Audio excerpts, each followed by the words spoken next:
Ladies and gentlemen, welcome today to another edition of NASCAR 21 Ignition. It is a custom schedule season race today at the Texas Motor Speedway. But as we're just getting into things, I have been having some more glitching issues with NASCAR 21 Ignition here over the last 25 minutes before the start of the race.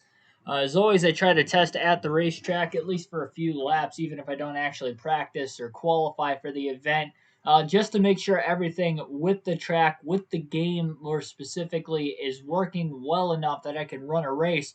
And for those of you that have watched the channel over really since NASCAR 21 Ignition, if you've watched the channel regularly, uh, has been right here.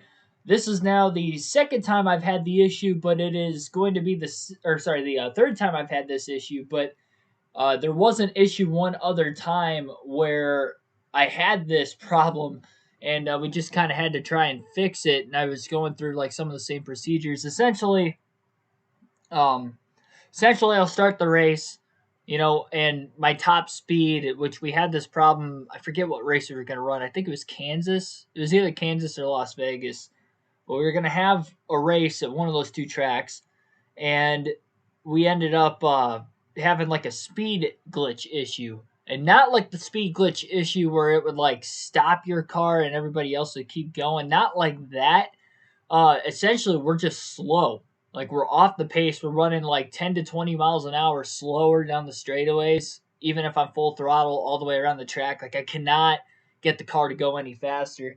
So I've been messing with this. I've tried unplugging the PlayStation, not while the PS4 is running, so I don't break that again. So yeah, I don't know. I've been trying to fix this here before and trying to get the stream started on time, so I didn't want to like postpone the stream for you guys. So we are live, but I'm trying to get to the bottom of this before we actually go racing tonight. So if you got any suggestions down below that I have not tried already, I'll try it. But I remember last time I tried unplugging the PlayStation, from the wall, just completely unplugging it for a couple minutes, plugging it back in, after closing the application, whatever, for whatever reason, it started working again. So, yeah, I don't know. It's just ridiculous, you try to.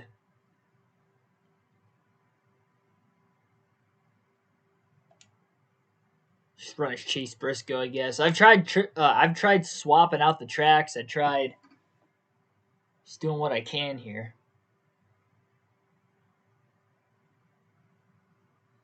Which sucks at Phoenix. Got the pole. Same thing happened. Slammed into the pace car pit road. Yeah. Yeah, it's a bad glitch. Welcome to the stream, by the way, John, NASCAR LOL, Davion West, Southern Farms, Ashton G. Welcome to the stream. Hopefully we can get some racing here sometime soon. I would have to imagine a road course. I've tried like messing with the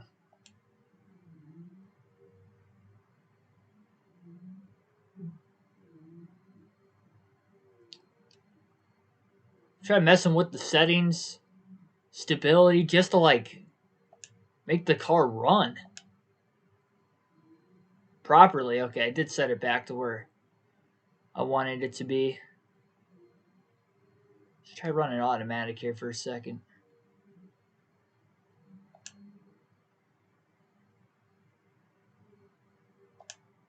We're going to take Chase Briscoe. We're going to take him to Indy on the road course. I just don't want the speed glitch to be a thing anymore.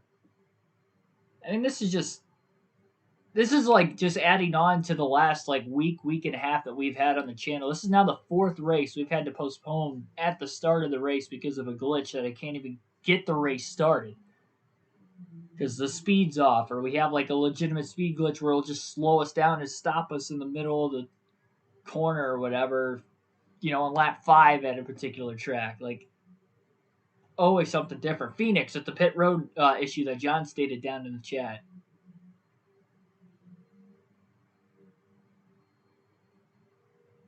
It really could race today 3 wide at the line.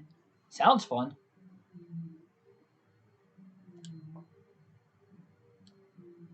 Skip this. Skip. Let's go to practice. I want to see if it does it. I'll know right out of the gate because I tried practice at Texas, And what it would do is the AI would have you at a particular speed, right? Because you don't actually have control of your car until you hit the start finish line. And then I hit the start finish line, and my speedometer was just dropping, and it was dropping like 10 to 15 miles an hour. Let's see if it does it here. Okay, so it's not dropping here.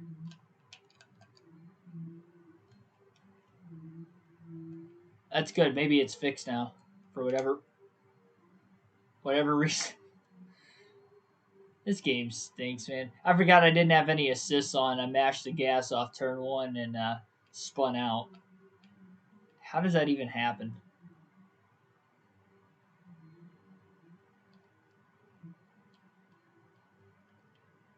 I don't think I've tried running a road course without any assists in this game. I think I did, like, right when I started. Right when I had this game. Like, look at it. Like, you can't... No assists on. You cannot drive the car to its full capability. I think it's fixed, though. It felt like it was fixed. Did you get the most recent patch update? Yes, I did. Just fix the damn game. Yeah, exactly. No, yeah, I got the patch right on Thursday when it came out. But we still have... It's different glitches. It's not the stuff that they said they'd fix in the patch they fixed, but there's so many problems. And I feel like ever since the patch came out, like the Phoenix Pit Road glitch, like I had never seen that until we just raced there 2 nights ago. Like I'd never seen that where you qualify on the pole at Phoenix, and not even on the pole. Like if you qualify towards the front of the field, you'll just completely miss your pit box. The AI misses your pit box and runs and slams you right into the pace car. We tried qualifying first, then I tried dropping off the speed and qualifying a little bit. We qualified fourth and still had the same issues. I'm gonna try. I think we have it fixed, hopefully, and if not, I'm gonna try unplugging the PS4 again after I shut it off, only because that worked the last time. So we got Chase Briscoe. We'll get our normal settings back in here. Running as Christopher Bell for the custom schedule season. Gonna use that Craftsman paint scheme tonight. Let's just go. Yeah, let's go.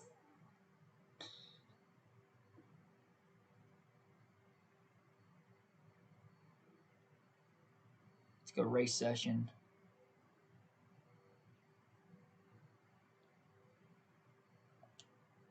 All right. We need multiple patches. We just need a new game. We just need a new game in general. Screw this. It's the key dog. Yes, it is. Tim Irvin, Michael Turner, welcome to the stream, by the way.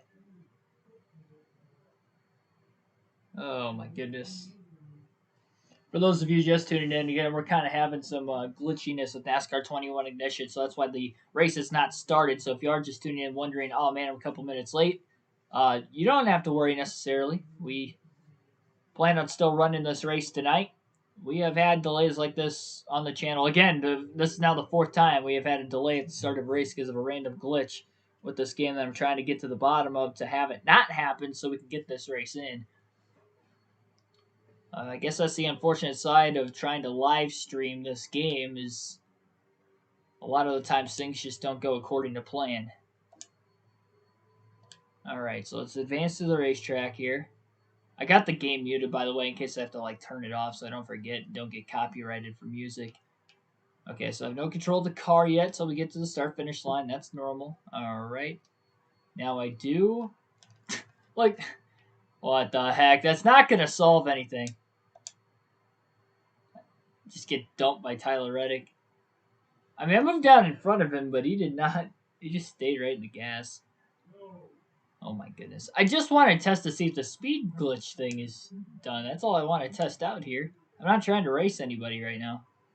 This is not the actual start of the race. Let's try this again.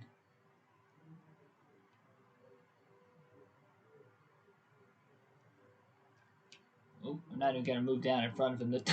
I didn't even move into him. He just doors me out of the way. What the heck? I mean, you can see everybody's just like flying right by us again. I don't think it's fixed. It's all right for the road courses, but I don't think the mile and a halves are up to date yet. We'll see when I get to the front stretch what the speed's going to be like.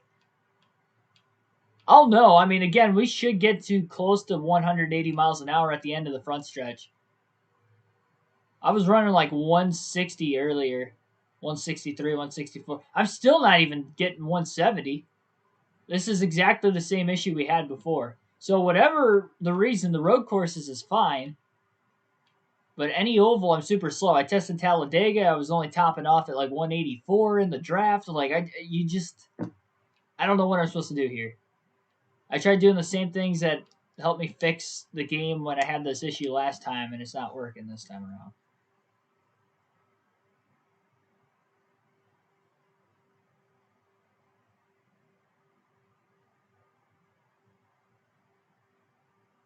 I agree with your frustration on that one too, John.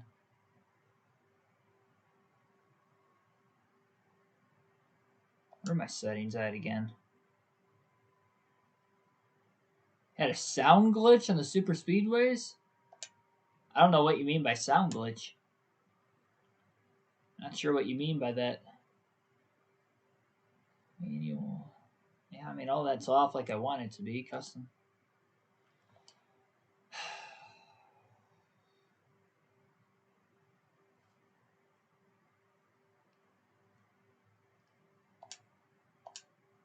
Try turning the game off again.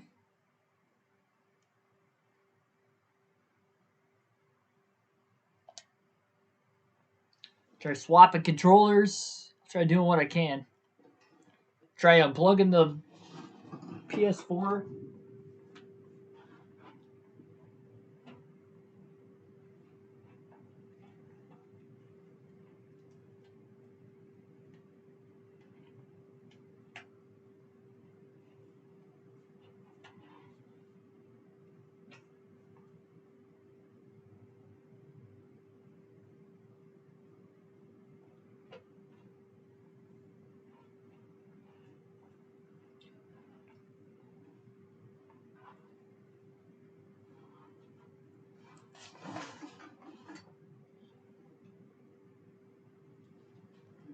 Sound of the cars are messing up. Yeah, I'm not sure exact like what do you mean by they're messing up? I know there's like a high pitch noise when you're on any camera angle that's not the far chase cam or like the regular camera. Like there's like this high pitch ringing noise.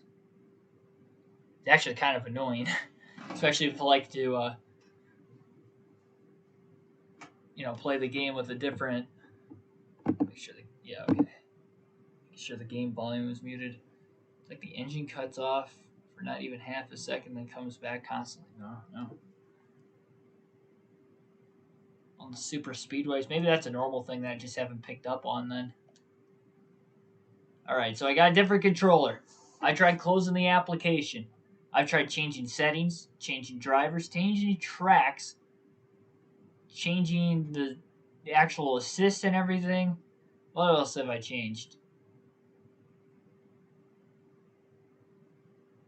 Well, I've turned off the PS4. I've restarted it.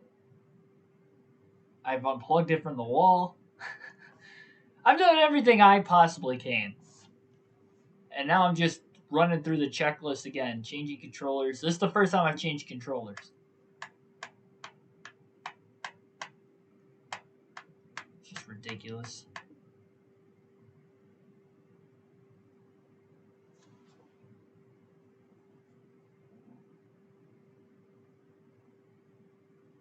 It's like I personally tried to think of like what did I do when I turned it off last that could somehow set the game to do this for when I turn it on the next time.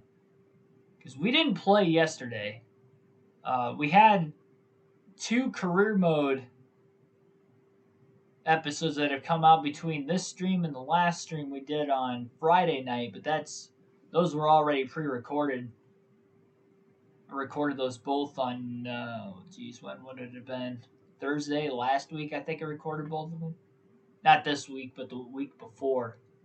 Or no, one was on Thursday the week before, then Monday last week.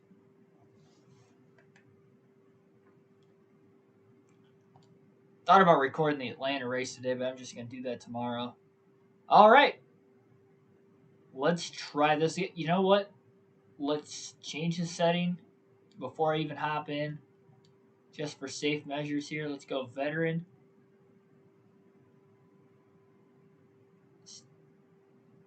Let's just turn the traction to high. Automatic. Why not? Why not?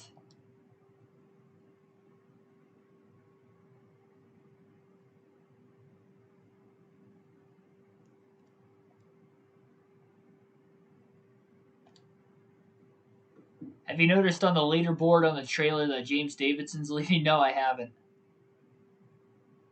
It's kind of funny, though. That'll probably come out in the next patch. James Davidson is not leading on the... It's like, that's not something you have to fix. Just fix the things that have to be fixed. Keep fixing all this, like, nonsensical stuff that doesn't even, like, affect, like, what you're trying to do with the game. It's like, why are you guys focusing on this?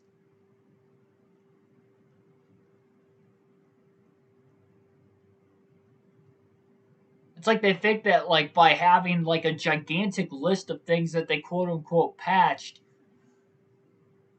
it makes the game look better. It makes it look like that they're actually doing more work than what they actually are. And I'm sure they're working very hard on trying to fix it, but it's like, just fix the key things.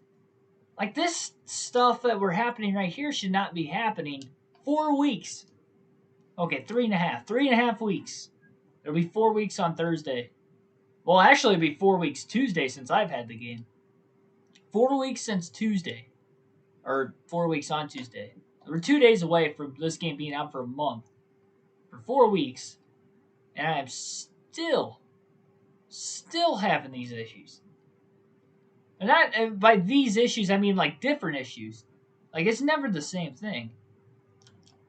Alright, let's try this again. Don't wreck, don't wreck, don't wreck. Alright, got to the bottom.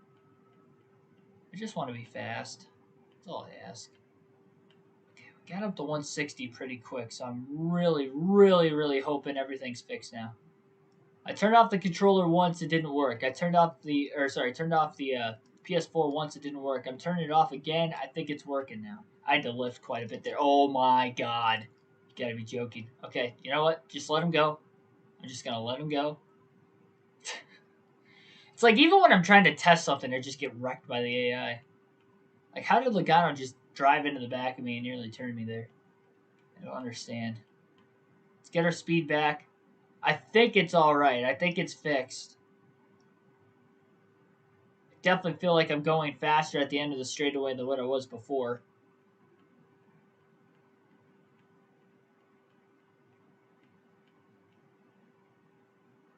Oh, yeah. We weren't even touching 170 before. I think, 167 was as high as I was going into turn 1 before. Now we're getting 178. So I believe I have finally fixed it. Evan Board 23, welcome to the stream. Oop, got loose there. I wasn't paying attention, though. We fixed it. I'm hopping out of this and I'm restarting. Had the speed lag glitch. Oh, yeah. We've had it multiple times on the channel. We just had it last time we were at Daytona.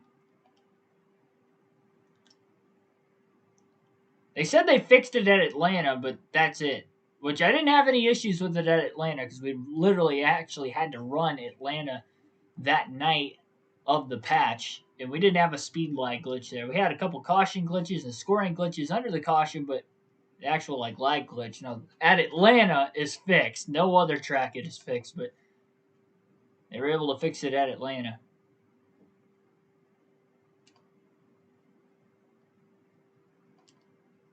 Set the race length to 100. NASCAR rules on.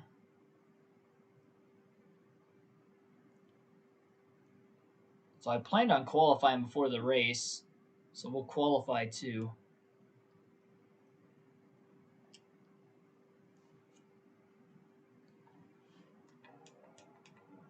Turn the game volume back up again.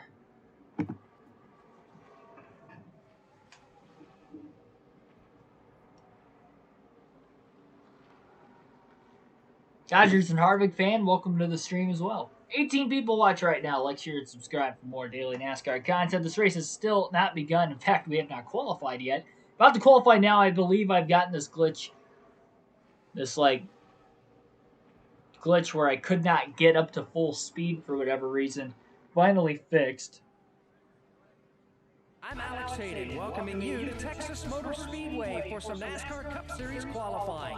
Single lap runs are the name of the game today, and right on that white line is where we'll likely see the drivers. With this being the first race of the penultimate round, drivers need to feel confident and build momentum. A good clean lap today starts just that. The drivers all know how difficult Martinsville will be, and building a solid points foundation could equal a spot in the championship four. Today is a great indicator for what we may see on another mile and a half next week at Kansas. That did not look like it. This weekend, odds are the same pace will come next week as well. So seeing who gets the most out of today's qualifying session will be interesting.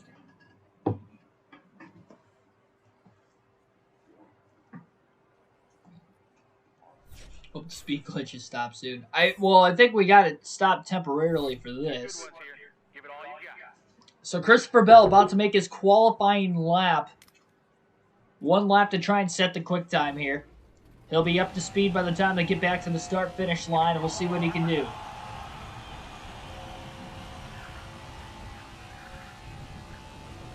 Another mile and a half, another 550 horsepower, high downforce racetrack. Our first 500-mile race that is outside of a super speedway event this season as well. Bell stands on the gas all the way into turns 3 and 4 at the start-finish line. What will his lap be?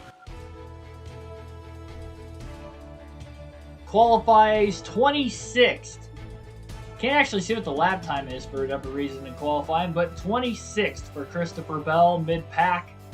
It'll be an interesting start here at the Texas Motor Speedway. Martin Truex Jr. will be starting on the front row, on the pole in fact, and old Joe Gibbs racing front row with Kyle Busch starting outside pole in second. Alex Bowman and Ryan Blaney will be back in row 2. Blaney outside the cutoff line coming into this race today. Just 5 races left until the playoffs. Matt DiBenedetto and Brad Keselowski will be in row 3. Keselowski also below the cutoff line, though he is in a spot where he may have to win a race. He's not looking too good on points. He is over 1 race worth of points out. And Matt DiBenedetto comes in, one of the last drivers in on points. He's 15th on the playoff standings. Kurt Busch and Austin Dillon will be in row 4. Kurt Busch comes in on a tiebreaker, first driver below the cutoff line. Ricky Stenhouse Jr., Denny Hamlin will line up in row number 5, rounding out the top 10. Hamlin, a 3-time winner this season. Joshua Rumsey, welcome to the stream as well. Wish we could see what her time is. I wish that too. I wish that too. Overcast skies at the Texas Motor Speedway today. 71 degrees, cloudy, set for this 500-mile, 334-lap race at the Texas Motor Speedway. Again, 5 races to go until the playoffs in this one, and we'll have to wait and see exactly who will get the checkered flag and get to fire off the guns in victory lane at the Texas Motor Speedway today. Christopher Bell is coming off a win in the last race last night at the Phoenix Raceway, or 2 nights ago at the Phoenix Raceway. His 5th win of the season. He is the most winningest driver this year, and he also comes into this race 7th in the regular season points standings. With coming in 7th, he is only 15 points out of 4th, so he can definitely move up in these final 5 races before the playoffs. It's going to be a very interesting one here today, to say the least. Again, like, share, and subscribe for more daily NASCAR content as we're about to get into this race today.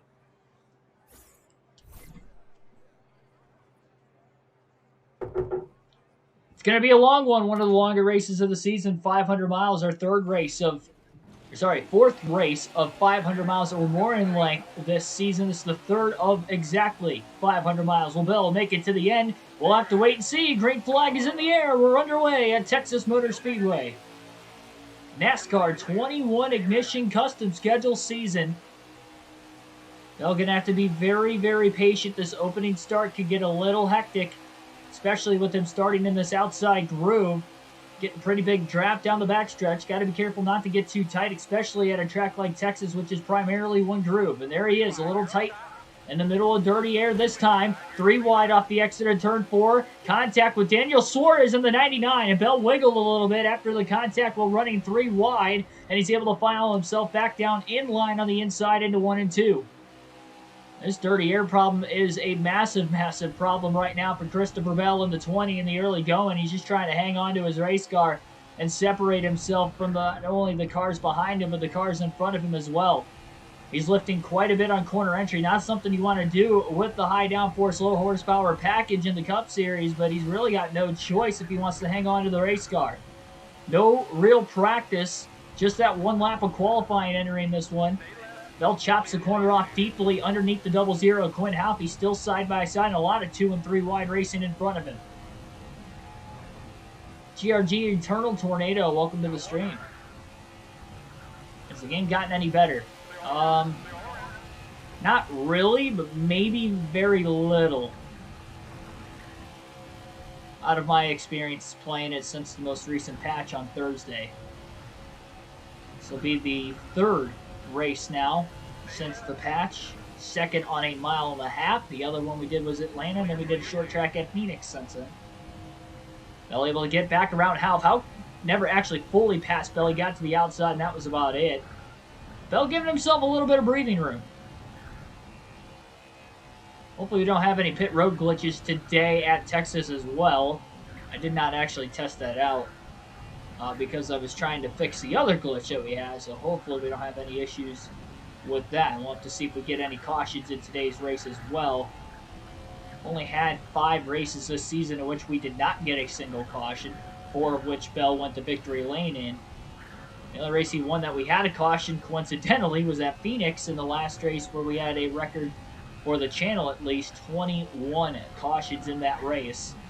Not only the most in this game in channel's history, but the most in any NASCAR game in channel's history.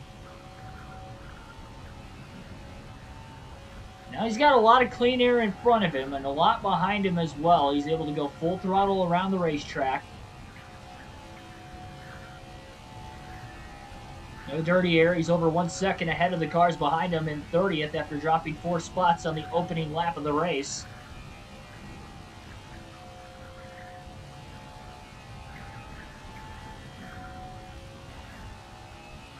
The cautions have gotten better as far as when the cautions come out. That is literally the only thing that increased with the patch.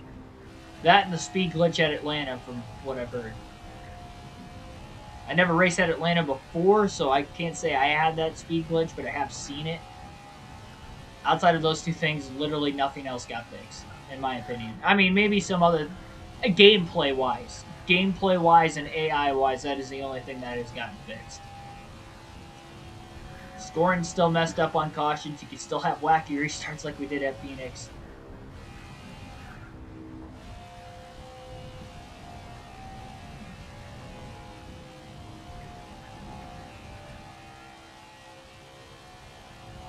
Yeah, Survivor Series coming on tonight. Probably missed the start of it for this, but at least I can go back and rewatch it. Should be a fun pay-per-view. Usually one of the better ones of the year. I always like seeing the traditional 5-on-5 Survivor Series tag matches.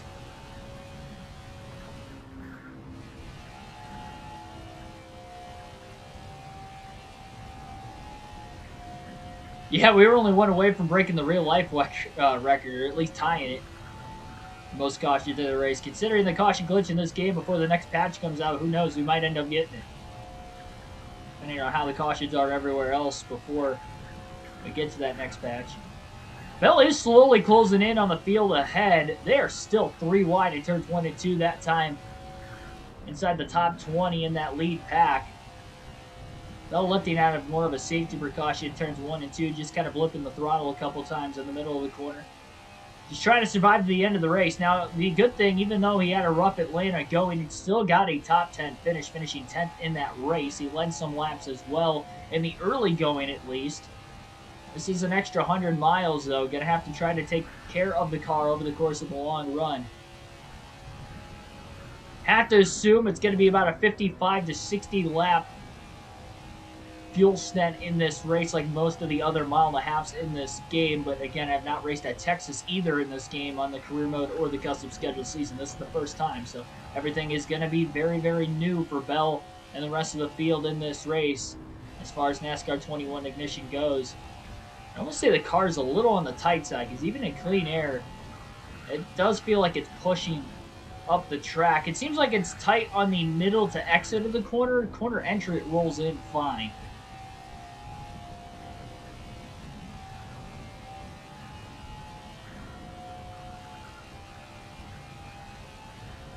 That can definitely happen tonight, Joshua. Just have to wait and see. Unfortunately, my Green Bay Packers lost today, and just a nail biter, a heartbreaking loss. The Vikings 34-31. It was a heck of a game, though, but anytime you lose on a last-second field goal, you knew it came down to the wire, and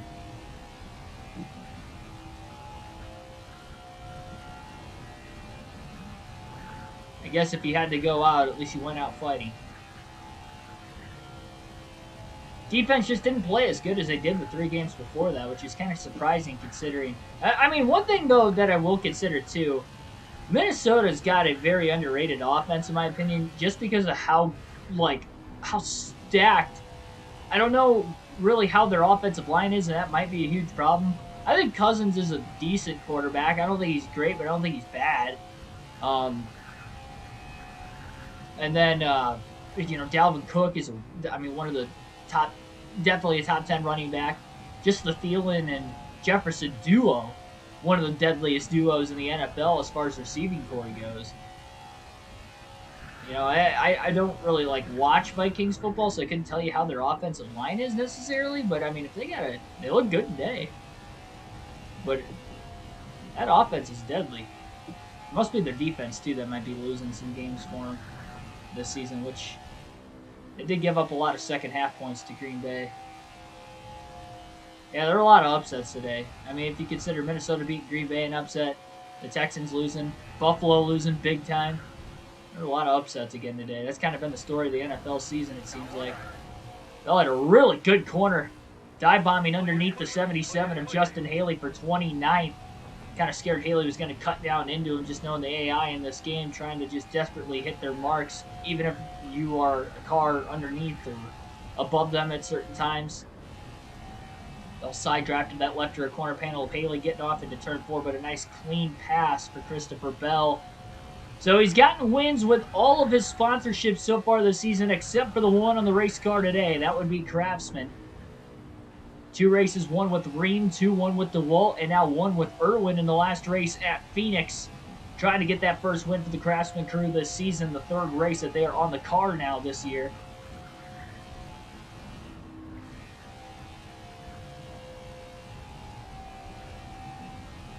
Next race of the season will be tomorrow night at 6 p.m. Eastern Standard Time on a Monday night.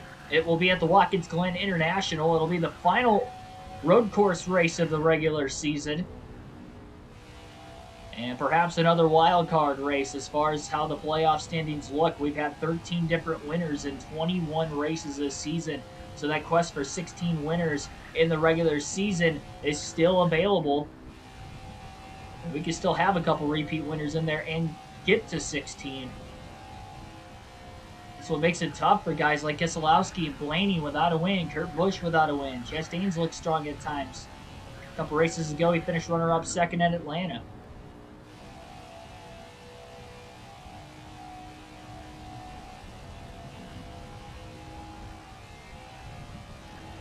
That's good to hear too, Michael. Yeah, I don't have the steering wheel, so I can't tell you all the flaws with the game or all the fixes that any of the patches have done for it either.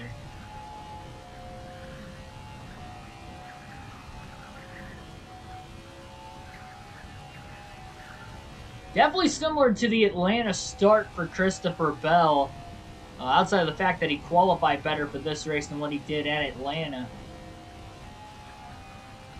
Reese Stallcup, welcome to the stream.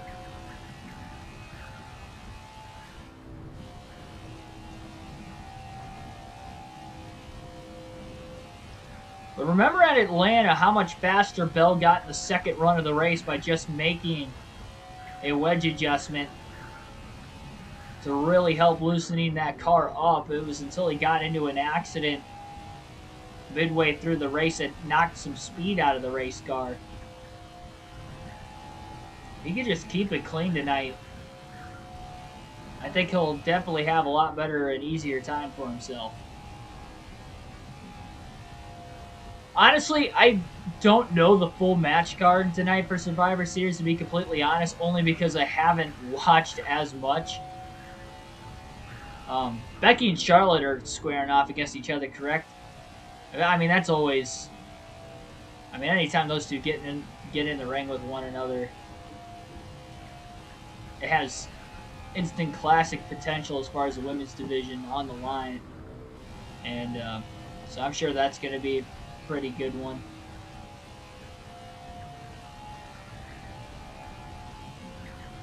Of course, the whole Uso, New Day / Reigns, and Big E / Woods rivalry they've had over the last few weeks, definitely something to look out for. Those are pretty much the top matches on the card in general that I know of. I just don't know some of the other matches that are on the card. I haven't really kept up with WWE as much since NASCAR 21 Ignition came out. I try. Never stop watching pro wrestling, but just kind of fell behind on it a little bit as far as the weekly Raw and SmackDown episodes go. A couple cars have been running side by side for a little bit ahead of Bell. Still about a second ahead. That would be the 38 of Anthony Alfredo and the 7 of Corey LaJoy.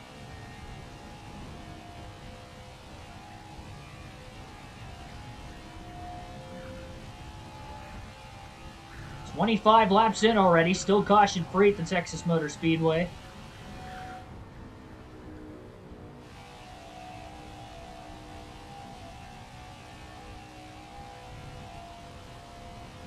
Priest Nakamura, yeah, that should be a good match too.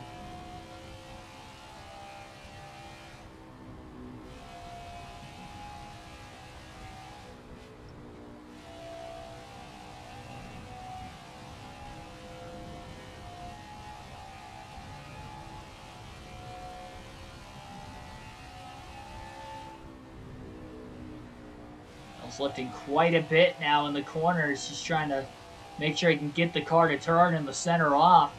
Especially that time in turns 1 and 2 as he has got closer to the back of both LaJoy and Alfredo in front of him. Really gets tight in traffic. Alfredo is still not able to clear the 7 car on the outside, and the 7 of LaJoy gets quite a bit bigger of a run. Bell's going to try to shoot the gap into 1 and 2. 3 wide to the bottom. He was very aggressive trying to slide up in front of those guys. And they're both going to cross him over off the exit of the corner. Bell had a massive run with those two side drafting each other down the front stretch again that he was willing to try and do something different. Now he's going to hop to the high side in 3 and 4 just to get some clean air. This may give him a run off the exit of turn 4 as well. We'll have to wait and see. It is definitely giving him a run. Is he going to go for it again into turns 1 and 2? No, he is not. He thought about it. He thought better of it. Still looking low. Is he going to get there? Maybe. 3 wide. Down the back straightaway. Bell is going to take the run into turn 3 this time. Side of the racetrack. It's got a little more banking. He overdrives the corner into the wall hard. Getting T-boned by Alfredo and Corey LaJoy. No caution. Now the caution waves. Caution is out after a big crash in turns 3 and 4. Bell just getting overly aggressive there too early in the race again. And it's just so hard in this game.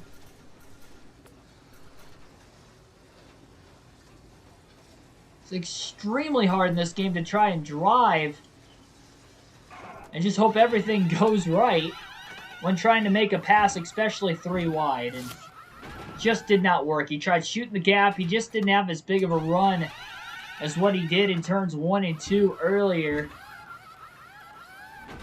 And he didn't have a lot of room for error. He pushed up the track just a little bit, and that was a mistake on Bell's behalf. But handling obviously not there on the race car either. And now we lost a lap because of it for whatever reason. So that caution's going to hurt Bell extremely as he restarts outside the top 30 now. Leaderboard's really wonky in the restart, but Bell's at the front of the pack. So not only the caution hurt Bell because he was involved in the yellow, surprisingly doesn't have that much damage on the car. I'm not sure how, but the worst part about the caution for him as he gets stuck 3 wide. And that time, his line just got taken away by the 10 of Almirola trying to risk it and go 3 wide up the middle. Great save, though, by Christopher Bell.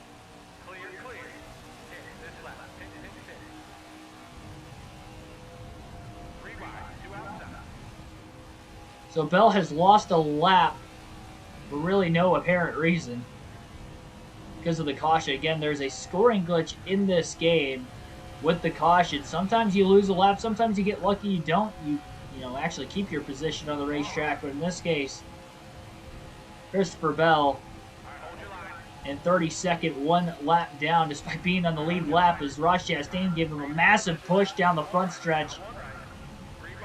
It was a big-time bump draft into turns 1 and 2. Bell's got clean air in front of him right now. Trying to use that to his advantage. He'll clear Quinn Halp off the exit of turn 2. A lot of fast, hungry cars right behind him, though.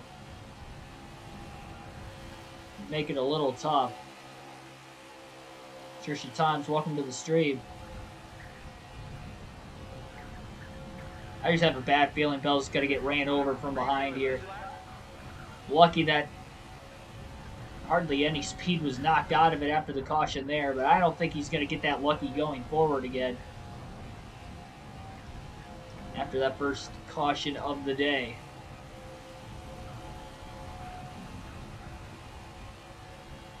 Really doesn't want a car to get back alongside of him again. If he can at all help it. Didn't make any adjustment changes in the pits that time either. Mainly because we were involved in the caution. I usually don't do that, so Bell's going to have to wait to make any adjustment changes for the next stop. Hopefully we can get to a scheduled stop this time around.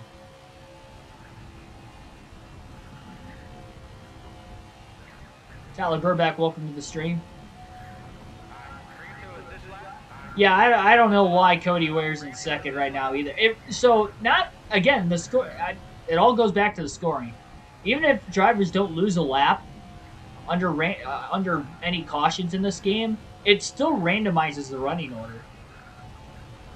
And that's why you see Cody Ware running top 3 right now. I have no clue exactly where the leaders are at either. We know Bell has lost a lap for whatever reason. Soft 42, welcome to the stream. Michigan will beat Ohio State. I hope so, but it's going to be tough. They both look good this weekend, but I'd say Ohio State looks better. Coming from a Michigan fan. I mean, it's not shocking. I'm just unbiased. I can clearly see who the better team is going into next week.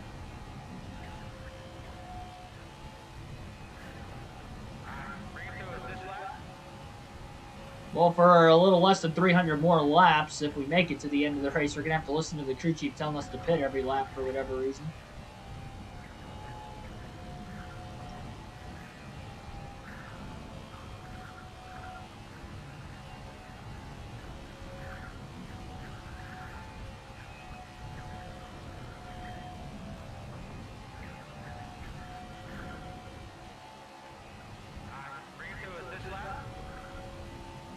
Yeah, Reese, honestly, that's a lot of what's, the issues I've had with cautions, too. The only difference, really, with the cautions that they come out no matter what now. Seemingly no matter what, when you spin. Or there's a crash versus they would hardly ever come out before. So now they come out. The problem is the scoring still gets messed up. So when you have more cautions, you're going to have even more scoring issues with the game. The thing I really don't like about it that I see in, comment sections of other videos is that, you know, people are saying that like that that they're trying to justify why you're losing a lap. Like they're trying to say like, oh well, you were involved in the caution, so your pit crew was repairing damage. I didn't repair any damage when I was in the pits because it didn't look like we had much, even though we probably should have. Obviously, we should have had more, but it doesn't really look like Bell's got that much damage.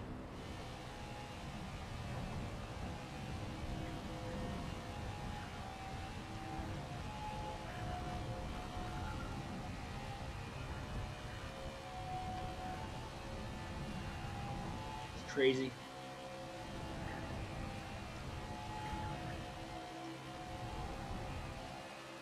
Bell's caught Cody Ware. He's got a big run on the front stretch as he looks to the inside of Ware into turns 1 and 2. Make a nice quick little pass on him. Again, Bell's still got speed in his race car. The unfortunate side of things is, again, he is 1 lap down as Matt DiBenedetto and Eric Almirola battle for the lead. Both those drivers without wins this season. Almirola probably in a must-win situation. DiBenedetto is not, though. He came in 15th in the playoff standings. He is only 3 points above the cutoff line coming into the race today, but a solid run could put him more than just 3 points above the cutoff line, let alone a win would actually lock him in, and that would be the 14th different winner this season. Of the drivers running top 4, none of them have won. DiBenedetto, Almirola, Blaney, and now Chastain has helped has fallen outside, or sorry, Cody Ware rather has fallen outside of the top 5. Do I plan on doing NASCAR Heat Ultimate Edition? No. No, I don't. I have no intentions of doing that.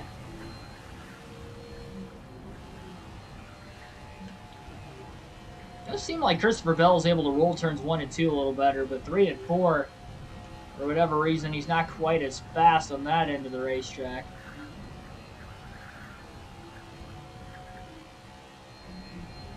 Definitely at that part in the run where the car started to get a little bit tighter. And in the wall, off turn 4 did not help. Got lucky he didn't wreck there. That really killed his momentum. Look at all the cars going around Bell now. He's able to drop back down to the inside lane behind teammate Denny Hamlin. Austin Dillon, Ross Chastain, Ryan Blaney all got by Bell after Bell got in the wall off turn 4. But now he's got side-by-side traffic in front of him, so that dirty air is going to be costing him big time right now. I think my mom's sweeping the hallway right now. I don't know if you guys can hear the sweeper.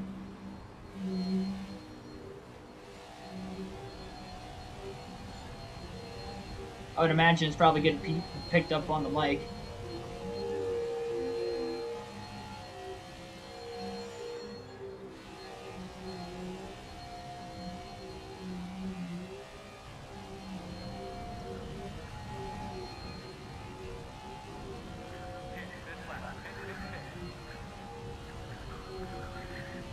Tell it seems like Bell still got decent straightaway speed in the race car, but it just really stinks that he lost that lap already in the early going of this race, and he's going to have to try and get it back. Yeah, I'll continue NASCAR Chase for the Cup 2005. I plan on it. I just don't know when.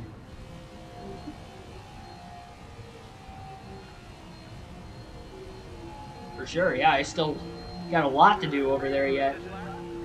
Obviously, we're in the chase of our current season, but I plan on doing a custom schedule season for every series still, too.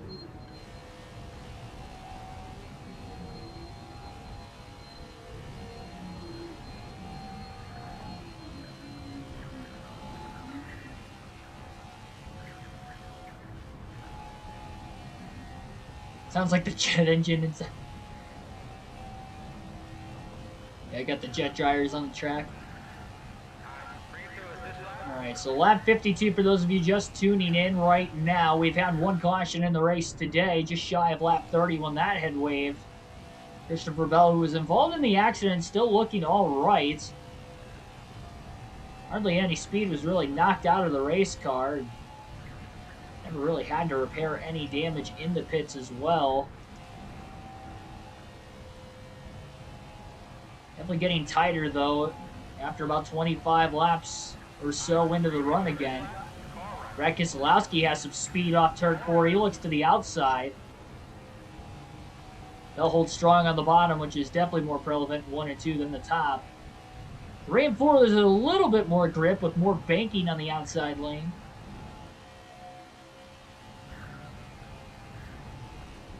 I was hoping that make an adjustment to that race car going forward.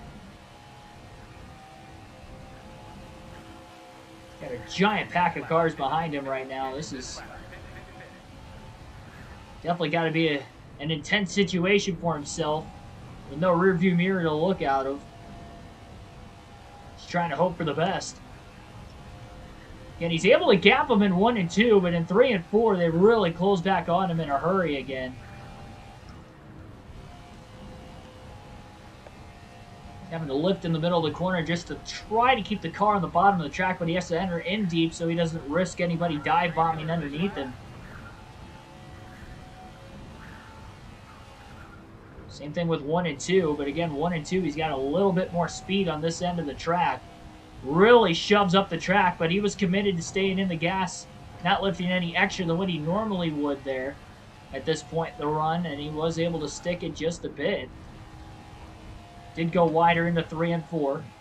That time it worked, but I wouldn't get too comfortable with that if I were him.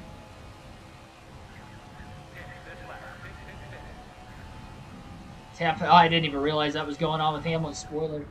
I don't know. It's just another. Well, it's just like a lot of cars show damage, even when they don't have damage when they close up on you, and then after they pass you, there's like no damage at all.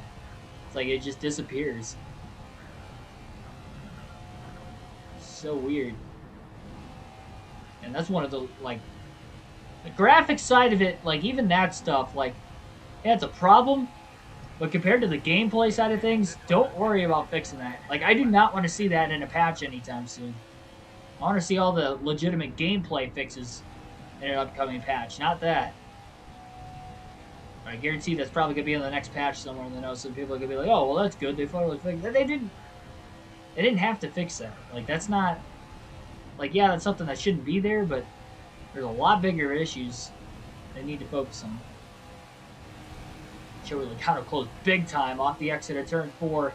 Bell's definitely holding up quite a few cars behind him as we're at lap 58. Really trying to just stay out of the pits and make it to the next stop. But he does not want to get shuffled to the outside at all here either. And it looks like he's going to have to get shuffled to the outside anyway, as Joey Logano is going to get underneath him. Ooh, Bell got a little loose off turn 4 that time. The 14 car all over the inside of him. Down into turns 1 and 2. Hooks the white line. Briscoe really cut Bell off in the center of the corner, and Bell got a little tight as he falls in line behind him, now just trying to draft down the back straightaway and pulled the hungry pack of cars behind him. Kyle Larson, Brad Keselowski, some of which who are already there. Look at Bell shove up the track again. And Larson almost gets into the left rear corner panel of Christopher Bell that time.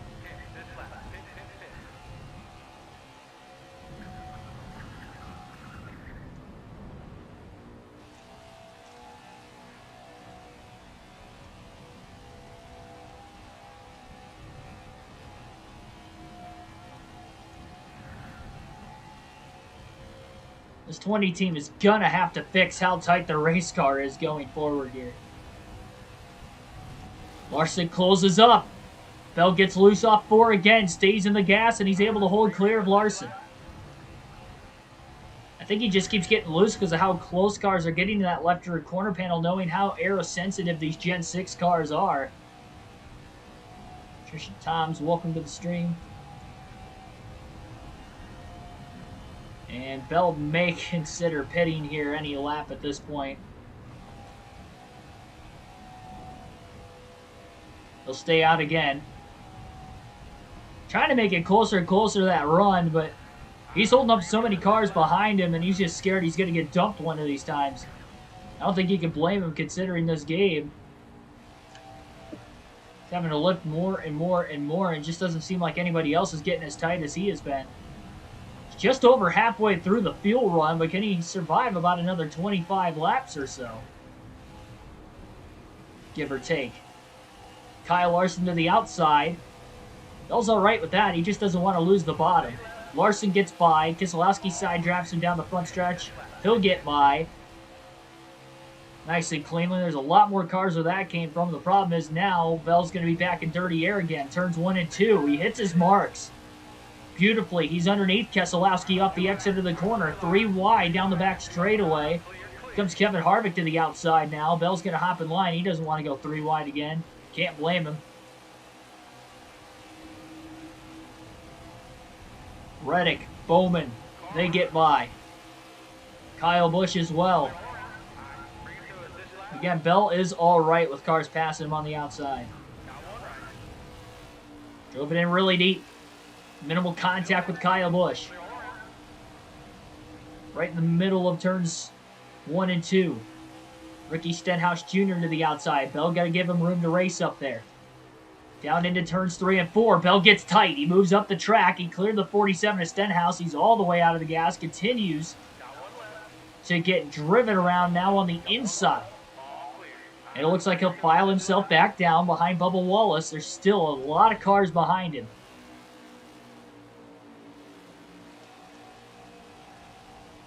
Stenhouse, Truex, Buescher, Suarez, McDowell, all there. I'm going to try to go a little bit wider. The 3 and 4 didn't really do it that much. Uses a little bit of brakes that time, just trying to keep the car on the bottom.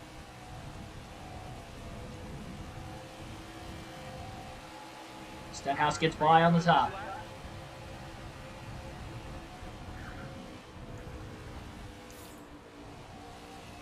Turns 1 and 2. Bell back to the inside of Stenhouse.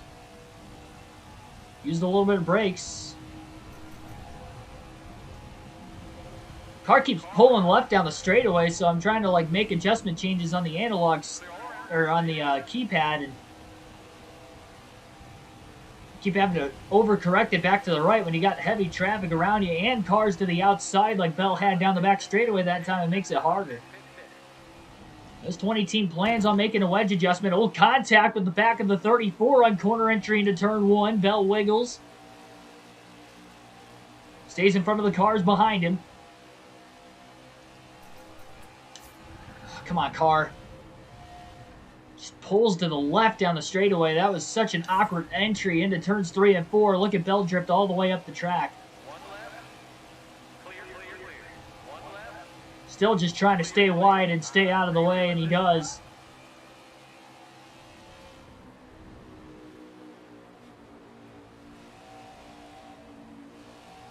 And take a round and a half a wedge out of the race car is going to be the game plan here.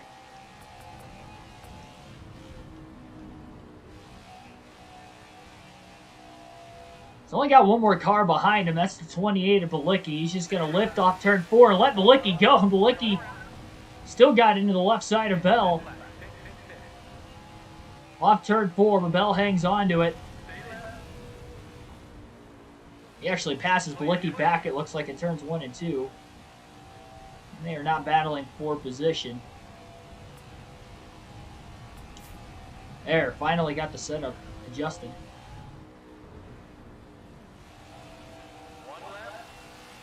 Boy, Bell is just struggling right now. Bilicki makes another pass on him. Bell just keeps passing back and forth with Josh Bilicki. Turns 1 and 2, makes another pass.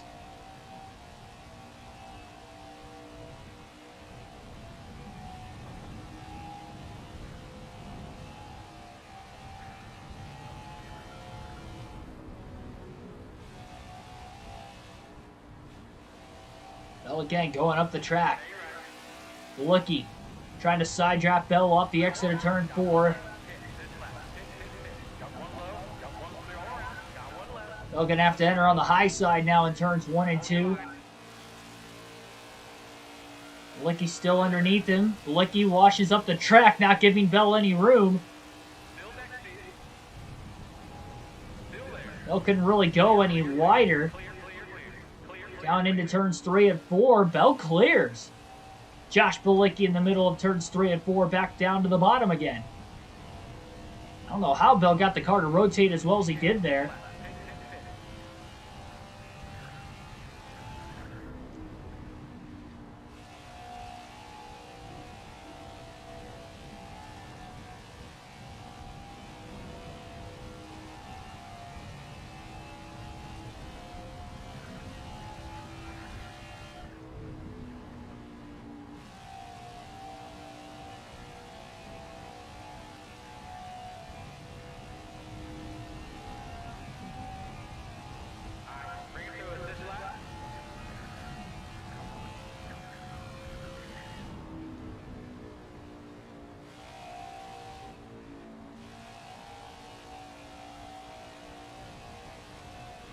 Weird that Bell's pulling back away from Bilicki again.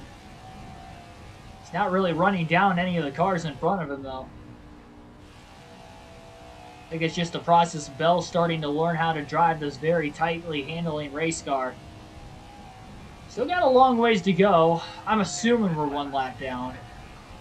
I'd be shocked if we were like 2 or 3 laps down just because of the game. I would assume we only lost 1 lap, though. Again, I wish we could tell.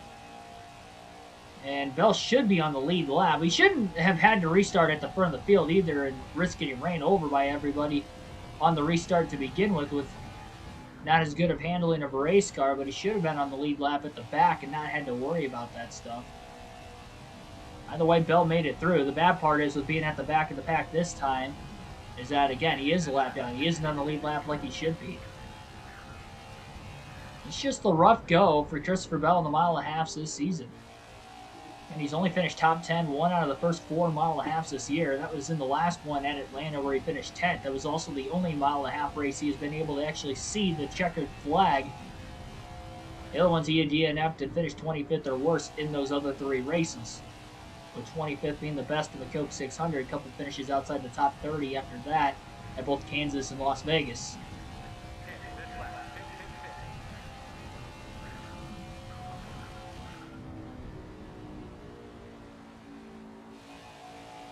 Bell's going to start to make up any time on the leaders. I think he's going to have to pit. Go for a caution after everything cycles through later on. Got to be pretty close to about 50 laps in the run right now for Christopher Bell. Stay out.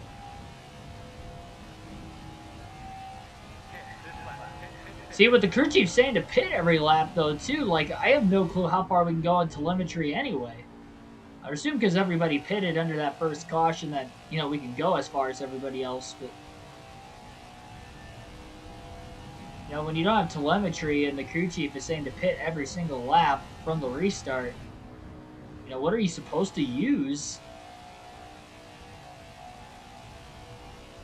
Because that little, like, red-lighted fuel system that pops up right around where the speedometer is on the bottom right-hand corner of the screen, that doesn't even always turn on when you're lower on fuel.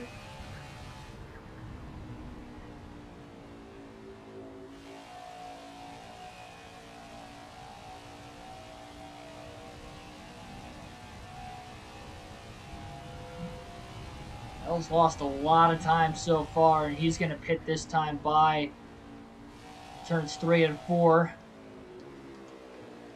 45 miles an hour will be the pit road speed limit for Christopher Bell in this 20... Oh, car! Soon as Bell tried to gas it up. Now I'm in the pits and the AI's taking over. So Bell hit the commitment line. The car took off to the right. Then it did a donut in the grass. Now it's finally in the pits, and Bell will make his 4-tire pit stop. What is going on?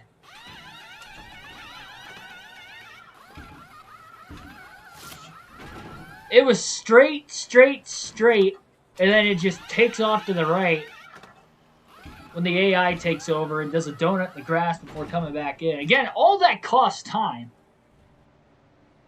Time is so precious in auto racing. And now the sky's glitching. That's not the first time we've had an issue with the sky glitching in this game either.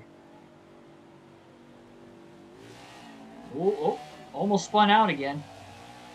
He's trying to get back to the gas out of the pit lane. Bell's just going to pull up onto the racetrack in the middle of turns 1 and 2 here. So now he scored in last place. Adjustments were made. Again, a round and a half of wedge got taken out of the race car for Christopher Bell.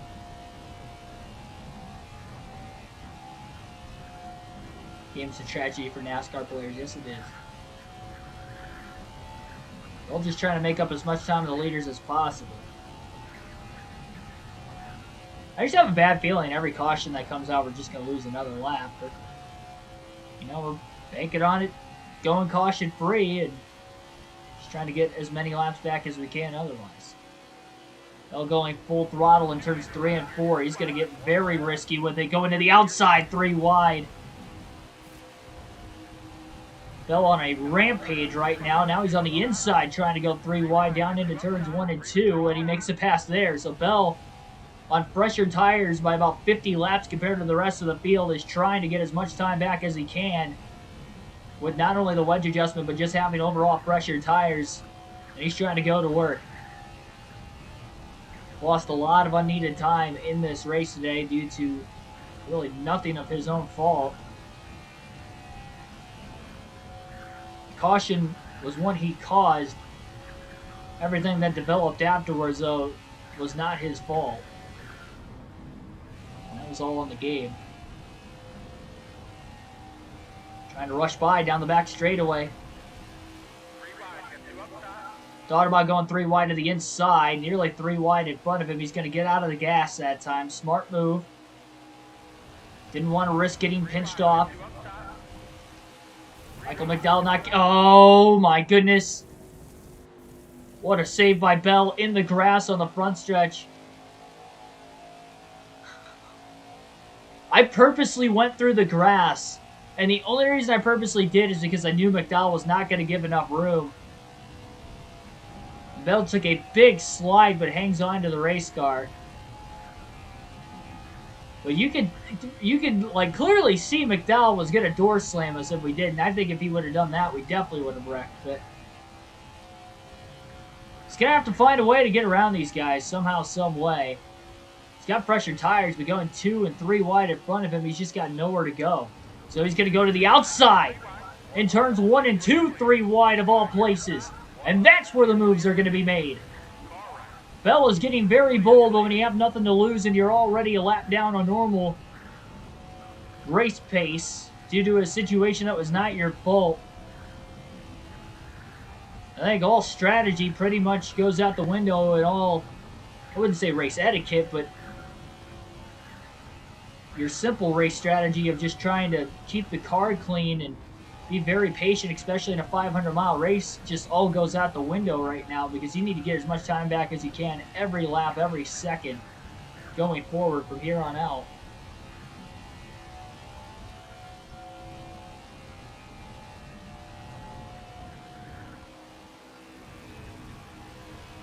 Oh boy, big block by James Davidson that time. We're going to cut to the bottom into turns 3 and 4. Making a bunch of passes. He was committed. Passing 4 cars there.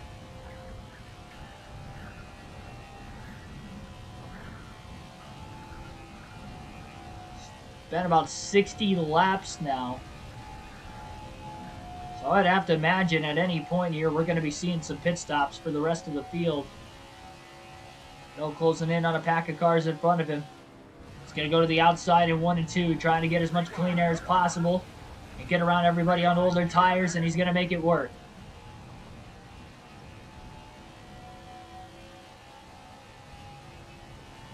So Bell is just simply committed and trying to get the outside to work when passing drivers on older tires.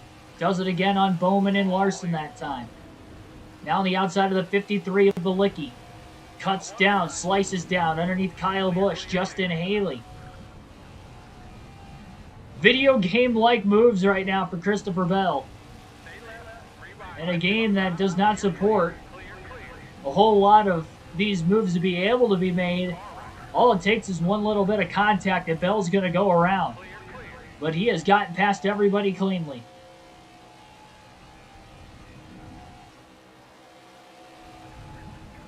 Loose off turn 4. Drives right out of it. He's underneath the 24 of Byron. 4 of Kevin Harvick out in front. They have to lift on corner entry. Bell's able to go full throttle.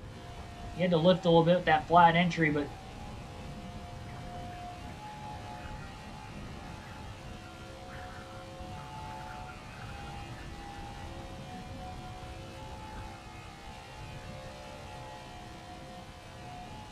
there's one thing Bell's going to do in this race. It's something that he has not done all season, and that is give up. Not just going to phone it in. And he's going to continue to race hard. Ryan Blaney leads this race. One of the better mile and a half for Blaney in his shorter Cup Series career. And in a race where he needs to gain a lot of points on the cutoff line, if not win one of the final 5 races to get into the playoffs. He's got a good possibility of doing that as he barely clears Blaney off 4. Blaney formed in line right behind him. So 1 lap back for Bell that time. Still have not seen anybody pit.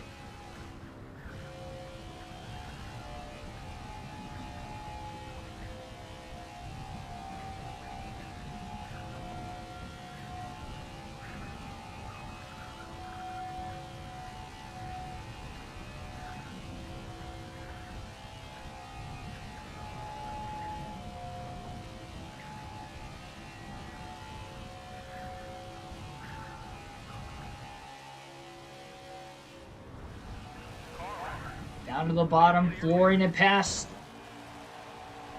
Josh Bilicki there, getting into the back bumper of Corey LaJoie off the exit of turn 2, stalling out the run of the 20 car.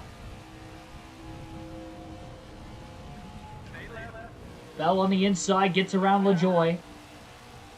Trying to get around the 16 of Kaz Gralla. He's underneath him off turn 4. Make another pass again. None of these passes have been for position yet. Kind of surprised. And he's right back in the clean air again and able to go full throttle.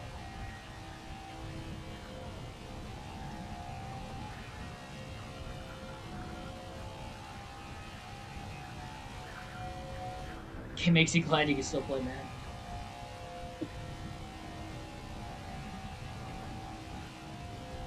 I'll tell you what, I think when this race is done, I'm going to cool myself off with some NCAA football 2005 tonight before I go to bed. I don't have to work tomorrow. Unless we come back and have a miraculous comeback to win the race, defying the odds. And the game is set for us, putting us a lap down after that caution. Bell deciding to go off strategy with a short pit to not only adjust the race car to try and help it get faster, but faster, most importantly, to try and make up time. Make up time with these fresh tires as well. Still no pit stops. The caution came out just before lap 30, so we're about 70 laps. Well, I guess we went green about lap 34. So we are 61 laps into the green flag run itself. The longer these guys stay out, the more time Bell's going to gain on the fresher tires for himself right now, as he has so far. And there we go. Now we got some drivers pitting. See, somebody else just went wide, kind of clipped the grass on corner. Sorry, not corner entry, but pit road entry off the exit of turn 4. It looked like it might have been the 51 of Cody Ware, but I'm not entirely sure.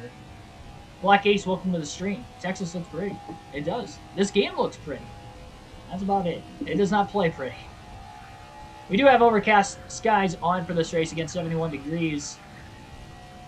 This race typically takes place in the fall. I guess for our sake, it's still in the late summer months. Now we have cars pitting just over 60 laps into the green flag run for them. We'll have to wait and see exactly how much time Bell was able to make up. Now, he's going to lose time because he's going to have about 15, almost, really about 17 or 18 lap older tires.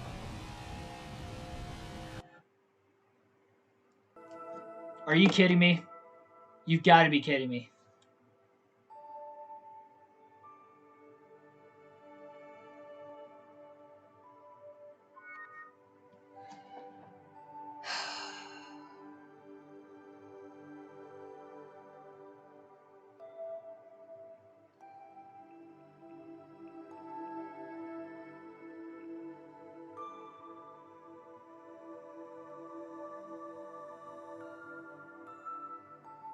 I don't even know. Like, why? I will say, I think that's the first time the game has just, like, legitimately, like, crashed in the middle of a race. That it wasn't, like, bugged out to the point where we physically couldn't run anymore because we were still actually racing. That just adds to the frustration.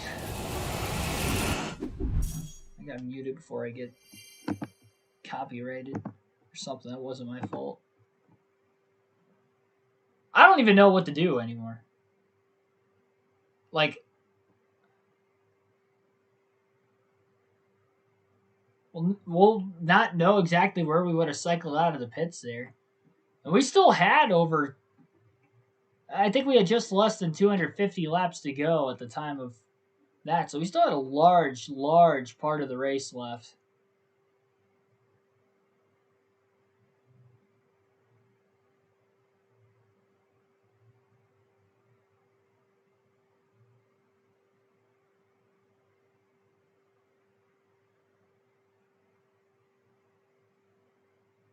I don't even know, like,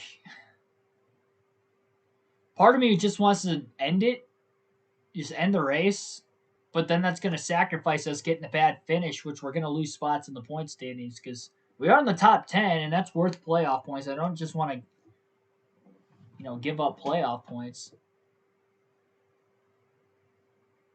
I'm not going to restart the race entirely either because we were almost 100 laps in.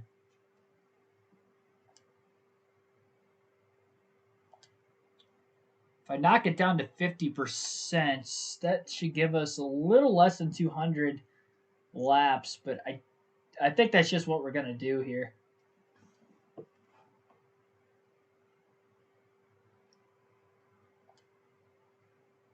Just going to knock the race down to 50%.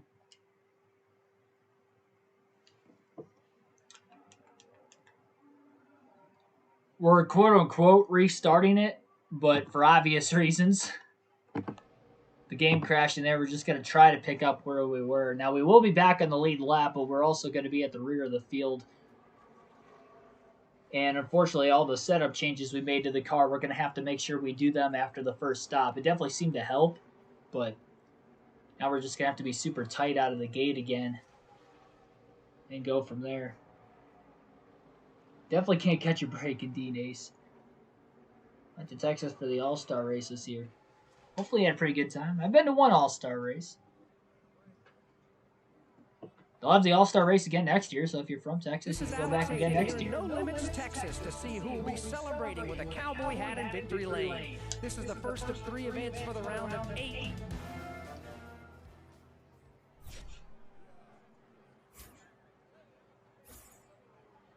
All right. So a little bit of a reset here. Now we're going to have 167 laps to go in this race. Everybody back on the lead lap. And we're just going to call that our second caution of the day. Why not? So 2 cautions in the race so far.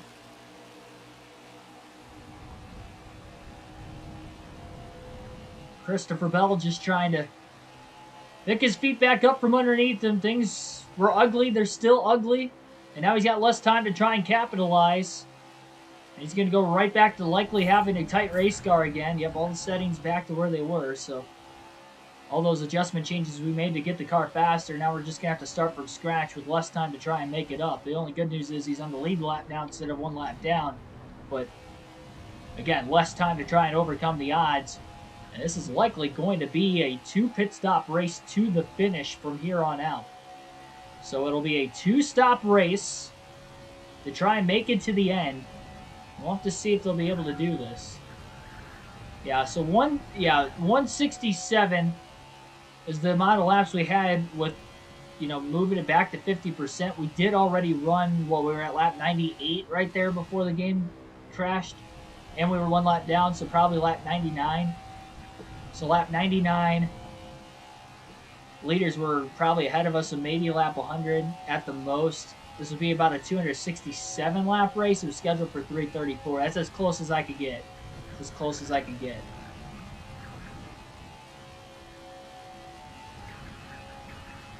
Still had that delayed start too, so I guess you could factor that in.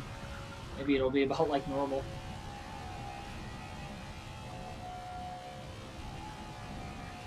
So we knew at the beginning of the race, Bell was 27th on regular speed before the first caution came out. So now on technicality, we've had 2 cautions.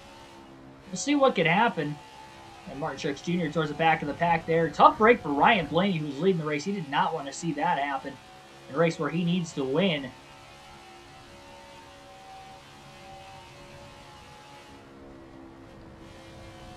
Again, that not give up attitude for Christopher Bell has led to 5 victories this season.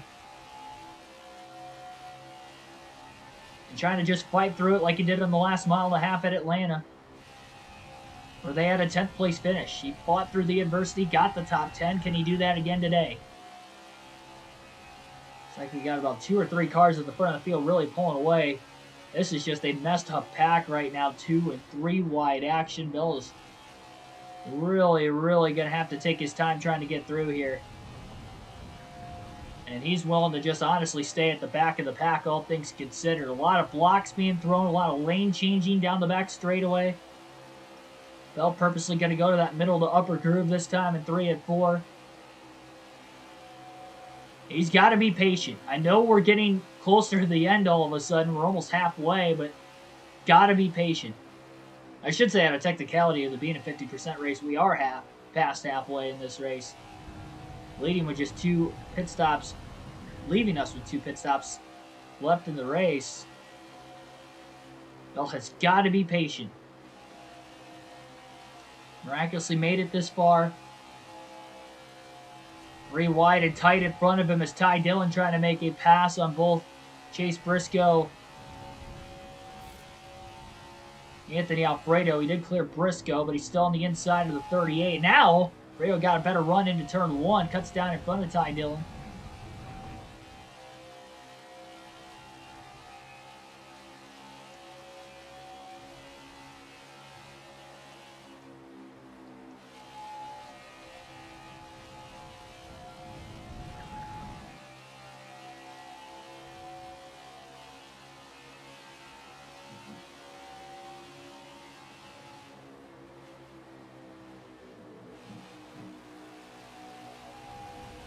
Bell's got to run.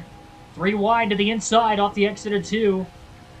Ty Dillon, Chase Briscoe will pull up in line behind him. He didn't get as good of a run down the back straightaway to stay 3 wide. And he probably was going to back out on corner entry anyway. He knows he's faster than a lot of these cars in front of him. Probably about half the field. He doesn't have the fastest car until they're going to make adjustments on the second to last pit stop coming up.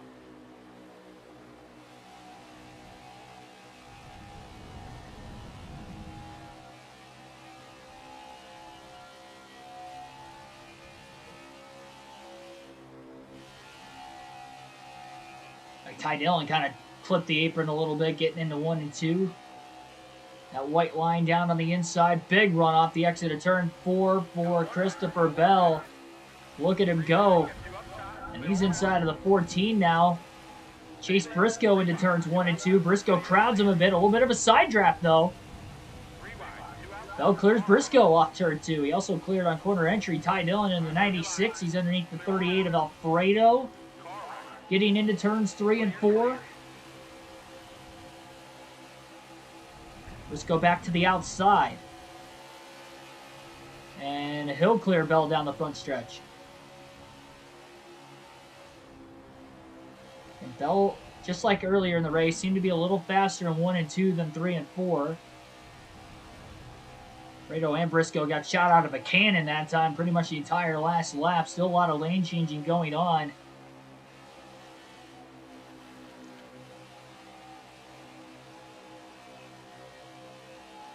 96 of Ty Dillon pulling closer to the 20 of Bell.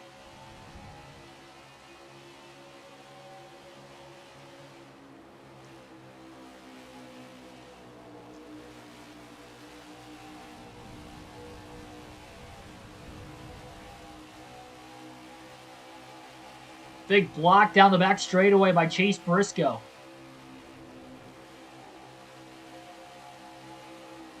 Definitely very racy in the back of the pack. Look at Bell shove up the track.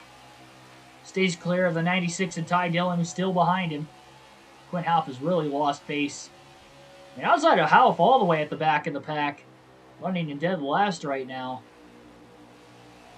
All these other cars are at least clinging on. And this pack right here takes up probably about half the field, maybe just over half the field.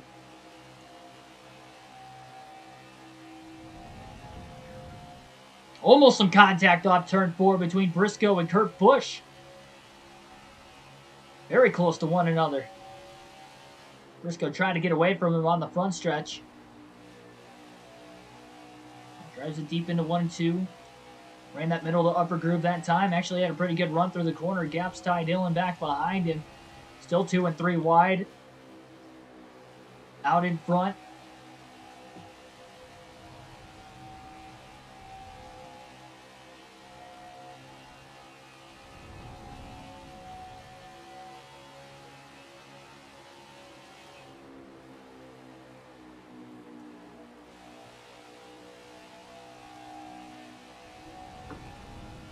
About as comfortable of a spot as Christopher Bell can be, and the only scary thing having all these cars in front of him is if we get a big wreck, which we have seen at Texas. Seems like of the mile and a halfs over the last decade, this one seems to, for whatever reason, cause some big accidents, causing double-digit car crash counts. And in fact, we just saw one at Texas earlier this year as well, right after the competition caution that playoff race. We saw it the year before in the summer race in 2020 with this package on the front stretch.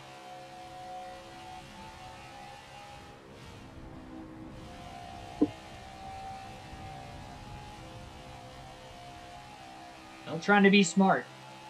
He's in a sophomore season, but he is trying to compete for a championship. He's got the most wins on the season coming into the race today with 5. And trying to go back-to-back for the second time this season if he can get a win after winning that last race at Phoenix 2 nights ago. Continuing to keep the car clean. Not a single scratch.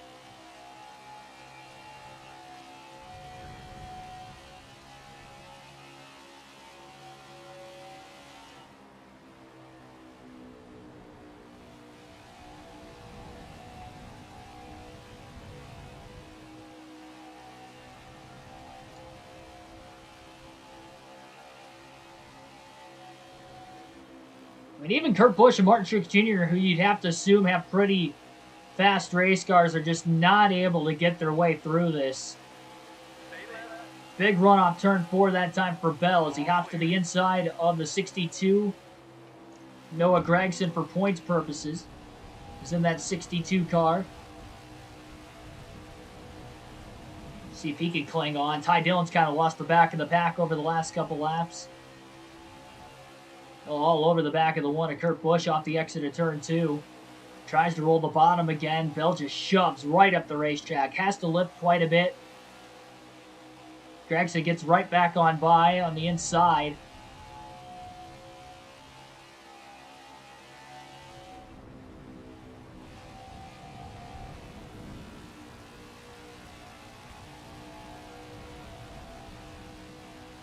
Bell cutting the rookie Gragson a little bit of a break.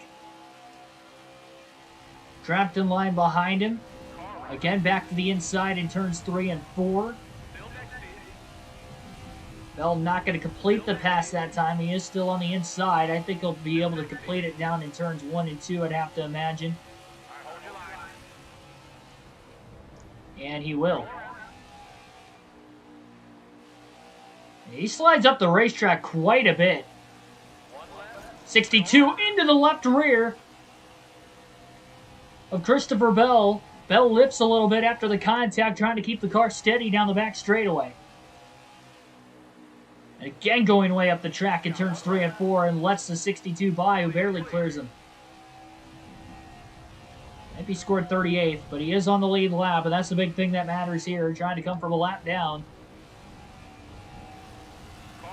Started 26th in this one. Nice clean pass of 1 and 2 to get by the 62 car again.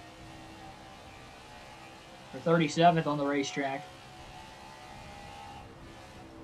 Bell's really good in 1 and 2 when he can hit his marks, and he's far enough back that he's in clean air, but just cannot keep up that pace of 3 and 4, especially as we get later and later into the run. And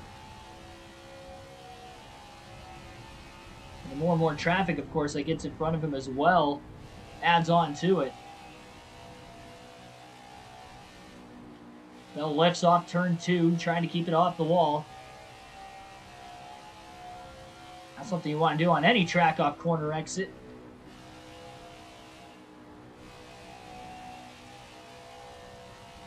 And if you can make it to lap 47, the window will open to make it on 2 stops to the end of the race. And I think that's when Bell is going to have to pit. So he's about 22 laps away from then.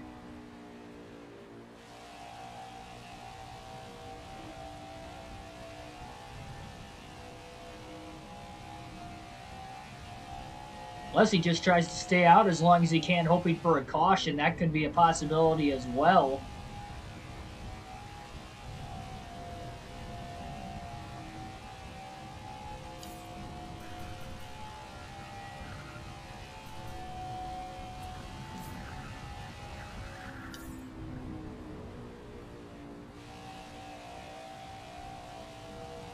Again, with the reset of the setup. And take a round and a half of wedge out of the race car to try and help loosen the car up. Help its long run speed. Maybe a little bit more on the loose side. Second half of this race, he's only made contact once. And that was when the 62 of Gone got into that left rear corner panel a little bit ago off the exit of turn 2. Other than that, it's been very clean going for Christopher Bell in the 20.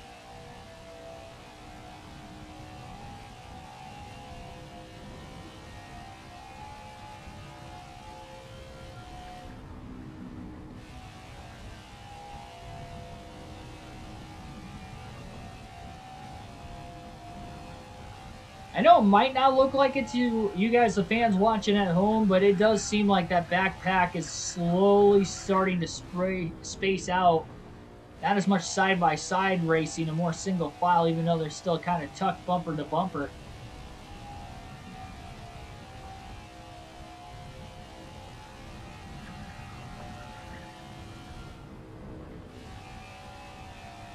Try riding the brakes in turns 3 and 4 a little bit, see if that helps instead of lifting out of the gas, because that was one thing that worked at Atlanta when I hit my marks correctly. It was a really, really tough thing to do, and you couldn't do it in dirty air either, so if Bell gets closer to the back of the pack again, he's not going to be able to do it. We kind of know that for a fact. Atlanta's got more banking than Texas, at least in turns 1 and 2 as well. Even more so after that reconfiguration also. Look at Bell out of the gas, big time off 4. He's got to survive for 17 more laps, and then he is going to hit pit road.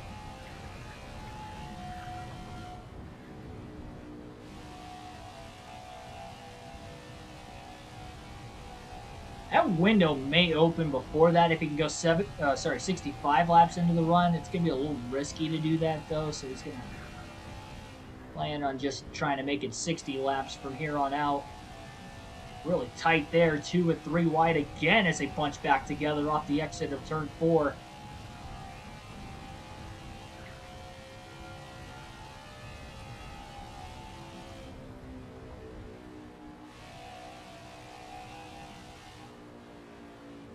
Oh, misses the line in 1 and 2.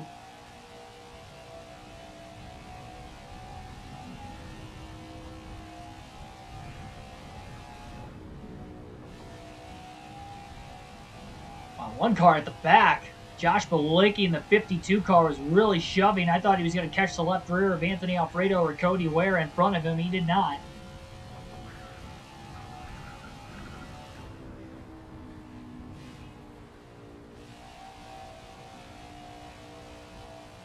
Bell hooks the bottom nice. Catches the pack in front of him.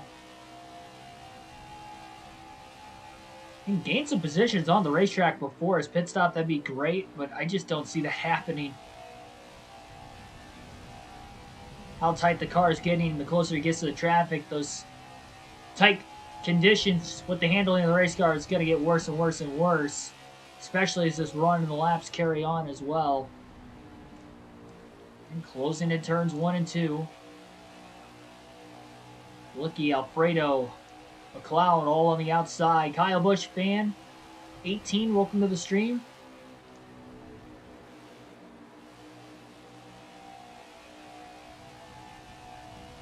I think Blaney should start to feel worried if he doesn't make the championship 4. I wouldn't say that. At least not right now. As we get later into his career, I'd say so. But, I mean, he obviously looked like a championship threat for most of this season. He was the best Penske car this year. I know the points say Keselowski was best at the end of the season because of the playoffs he strung together. Blaney had the best average finish. He had the most wins of any of the 3 Penske cars. So I'd say for that sake, you know, I'd say no, because Logano took a big step back this year. Keselowski, for the most part, took a big step back this season. Even though he did beat Blaney by 1 spot in the point standings. Blaney finished 7th, Keselowski finished 6th. But I wouldn't say that. I feel like they should still... I feel like a lot of people have way too high of expectations. I'm not just saying for Blaney's sake, but just for NASCAR drivers in general. I feel like people think if a driver doesn't win 3 or 4 races every season that they're not a good driver, and that's just not the case. Like, there's some great drivers that never got to 20 wins in their careers, like Casey Kane, Greg Biffle, you know, even Ryan Newman. You know, in the back half of his career, not that great, but he was still super consistent. And that's hard to do in the Cup Series, to keep that up for a 10 to 15 year period like he did, or like Biffle, or like Kane did. You know, other drivers outside of them, the Labanis they each won a championship, but they didn't win that many races. I think their wins apiece are like 23 and 21 wins between the 2 of them, or something like that. Those are great careers. And I think a lot of the issue that kind of has to do with that is that one time in NASCAR history where we had a surge of young drivers from the late 90s. Well, really, you know, you take Jeff Gordon. It's really the Jeff Gordon effect because he was the one that started it. You take Gordon, and then a lot of the drivers that came in from the late 90s into the early to mid 2000s that were championship contenders right out of the gate, were winning a bunch of races out of the gate. That never happened before that era, and it hasn't happened since that era. And I think it's an era that's one of a kind, and a lot of new fans in the sport, you know, around my age, maybe just a little bit older, or you know, younger fans know of that, you know, history NASCAR, know that it wasn't really that long ago. It was within the last 20 to 25 years, maybe even sooner in some aspects. And they expect that to be the case for every good or great driver.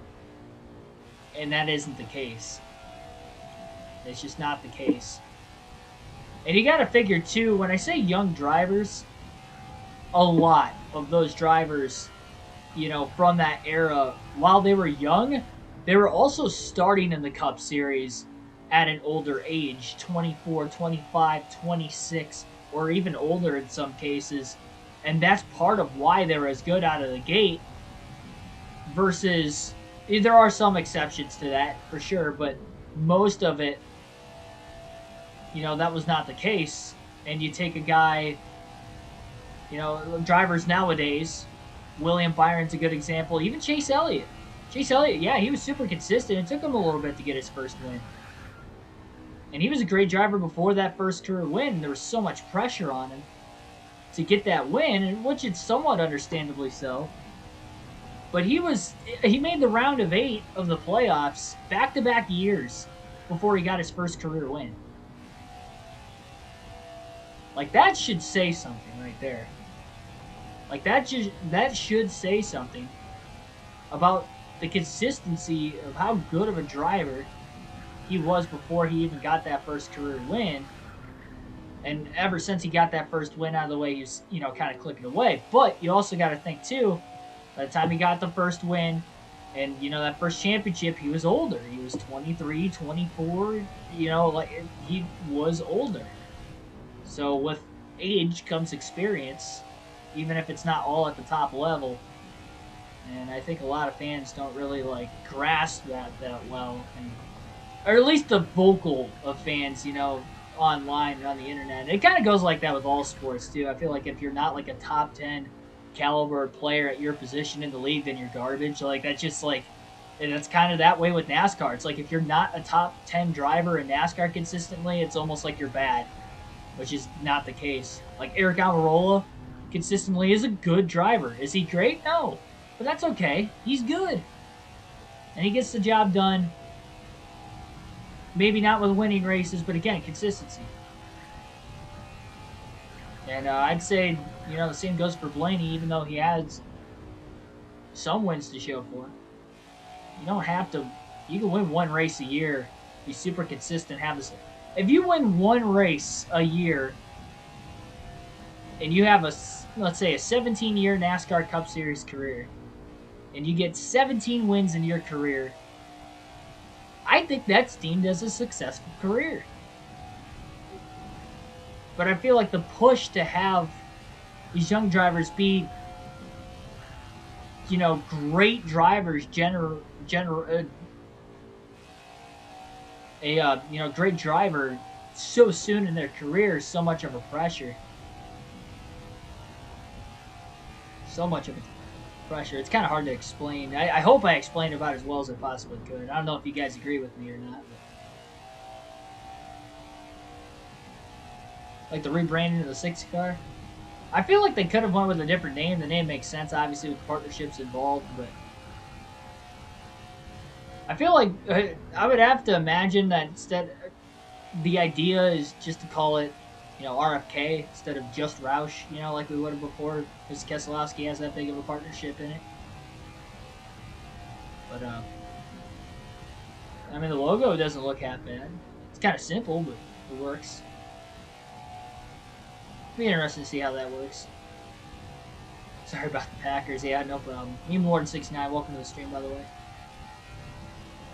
So Bell's going to stay on one more lap. Lap 47, he will pit. Looks like Kyle Busch is just taking the race lead away. He won at Texas in real life in 2020. Probably one of the favorites here in this one. And Ryan Blaney, who led a lot in the first half of the race, is no longer in the lead.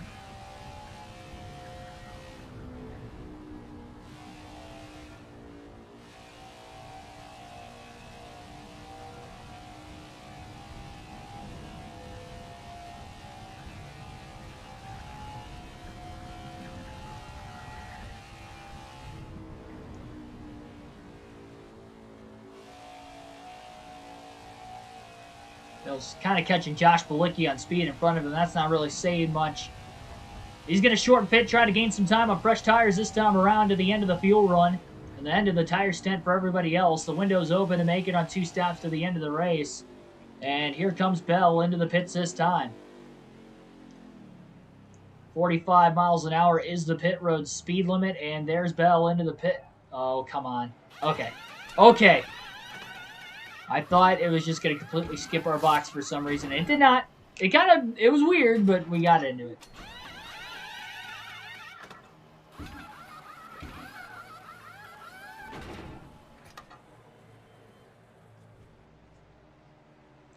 It's weird how it just started us in the pit lane too. 100% agree with you. Like Blaney seeing what he's done, wondering his thoughts. Yeah. Again, that's kind of not only my thoughts with Blaney, but that's my thoughts with any driver. You know, William Byron, same way, super consistent, super young. He'll come with age, and obviously, I think we're kind of seeing that with Blaney now. We're seeing that with Bowman with his experience recently. Oh, car. Guy is having major glitching moments right now. Oh my goodness. What was that? That was almost hard to tell what was going on there. Christopher Bell got really loose trying to get up to speed on the apron, slid up onto the racing groove on the actual bank into the racetrack, and then right back down to the bottom again.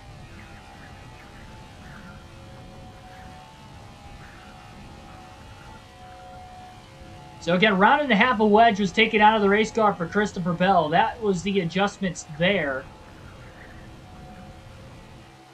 Now he's got about 47 lap pressure tires, so he's looking to go to work. 3 wide to the outside.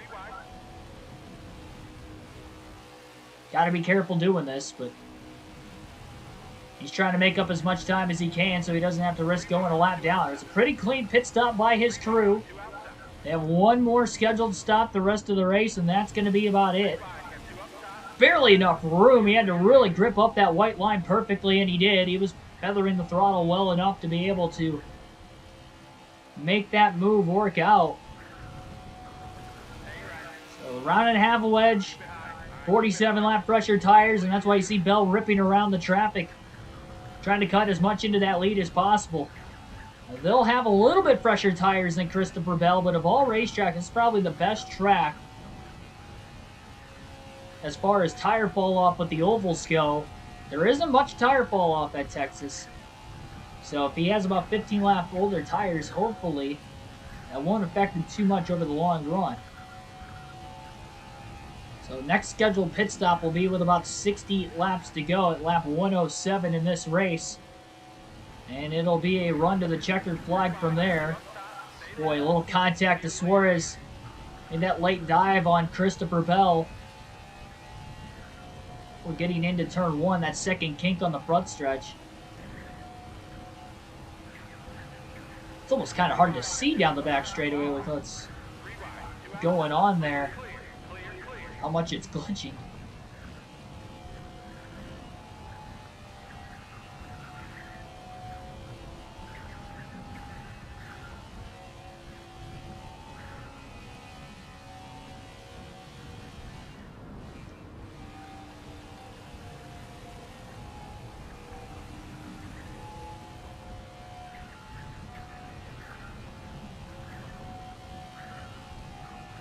I would have to, if I had to guess here, Christopher Bell is probably 2 laps down, considering that he was on the lead lap, but at the tail end of the lead lap when he had pit for his green flag pit stop.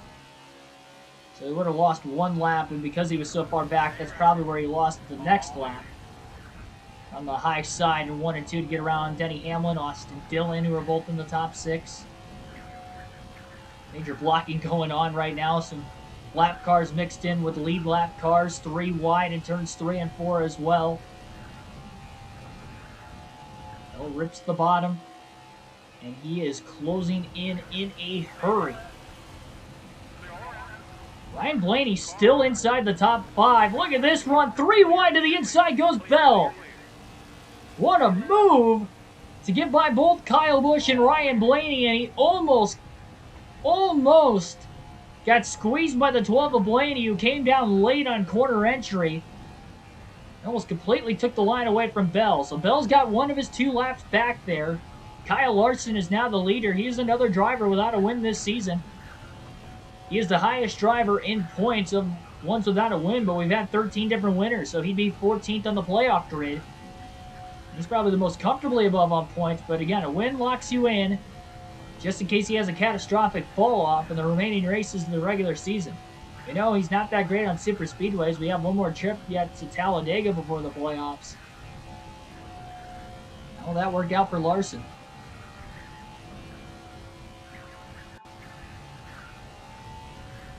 Boy, Bell is making some desperation moves, though. Taps the brakes in 1 and 2. So that way he can hook that white line all the way through the corner with a very narrow gap to get around James Davidson and Quinn Houff. That pass on Houff was for position.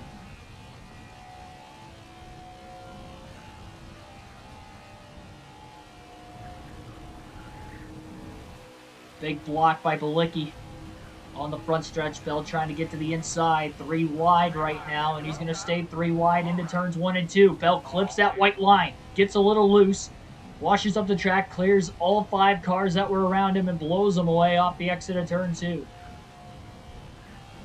I think Ryan Newman's going to retire at the end of the season. I kind of thought that as we were getting later and later into the year, even before the playoffs started. I feel like if he were to go anywhere, it would be Rick Ware Racing, and I just don't see that happening. I would imagine he's got funding. Maybe because of that reason he can get the front row ride, but I think the front row ride's going to Matty D if I had to guess. If DiBenedetto takes it. I mean, DiBenedetto could decline. That's possible too.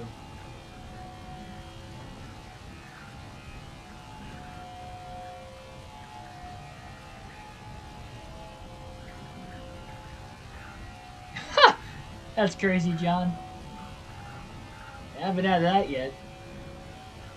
I haven't had the skies glitch out as much as they have today. It's probably the 5th time that we've seen it on the channel. Our 22nd race of the season. We've had 5 career mode races too, so almost 30 races under our belts with this game. We've not had the sky glitch this much. Fell to the outside going, sorry, not 3 wide, but into that 3rd lane. Trying to get around Austin Cindric, swinging to the inside now to get underneath Ryan Newman. He tries to make up as much time as he possibly can.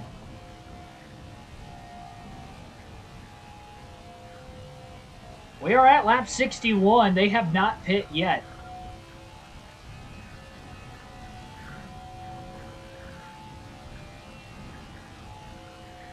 They meaning the rest of the field. Still nobody on pit road that time by. We'll have to see where Christopher Bell is going to cycle out of the pits. And everything does make their way through. Oh, wow, that was a tight move. 3 wide to the inside. He got on the brakes there late in the corner. Again, be able to keep the car pinned down low. Being able to make that pass. Now into turns 3 and 4 underneath Martin Truex Jr. Lifted a little bit, making sure he wasn't going to clip him. And now we've got our first drivers, about 4 cars in the pit lane, that time off turn 4. Oh, same Jack I'm on. Well, that's not good.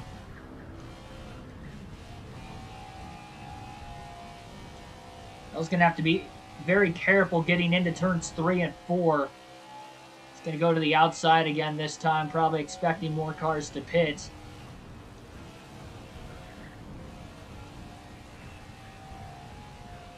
Oh, side by side coming into the pit lane. Hopefully that doesn't cause an accident.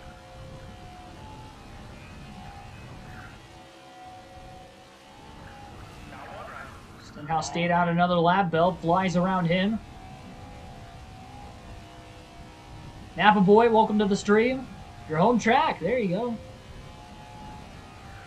It's always fun watching races at your home track. Even when I was younger, even though I didn't go to Michigan for the first time since 2015, that was my first ever NASCAR race I saw. Are you kidding me again?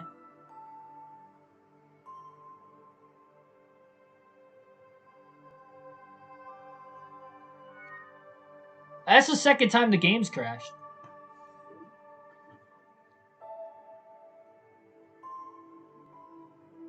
Second time tonight that the game has crashed. Both times were in the middle of green flag pit stops, too. So that's probably saying something that when you try to make a green flag stop at Texas, the game just crashes. Not when you specifically make the green flag stop, but when the AI is making their green flag pit stops, the game crashes. Because that's the 2nd time now that we got to green flag pit stops. Because originally, our first stop was under a caution, and that worked. But there's everything after that.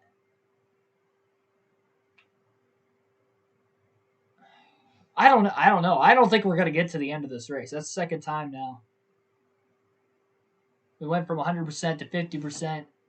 Because if we have a race long enough, report it. Reporting it doesn't do anything.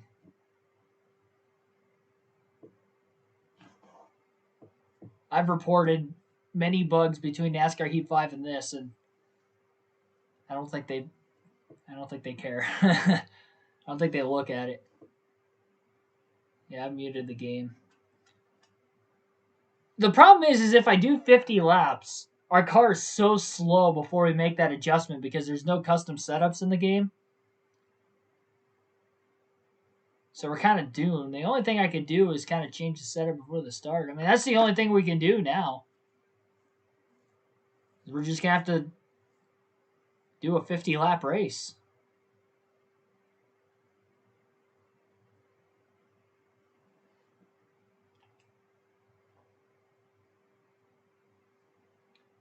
Just to get it to the end. 25% maybe. That still wouldn't be good enough because we'd still have to make a stop. Unless we get lucky and we get a caution before every green flag stop.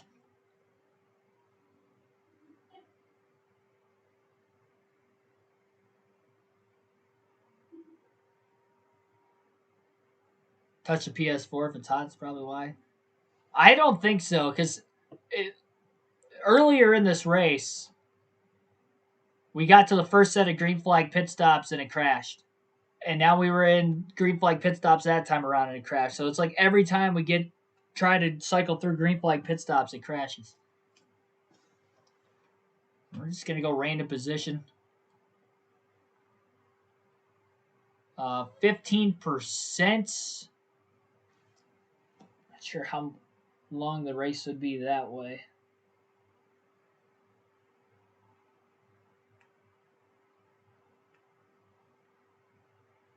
Get the calculator out here. We need a race that's less than 60%. That's not my calculator. So 334 times 0.15 is 50. Yeah, 50 laps.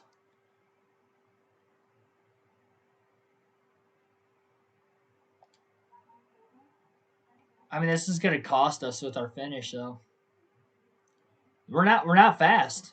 We're not fast until we make that adjustment under green flag pit stops, and then we get really fast.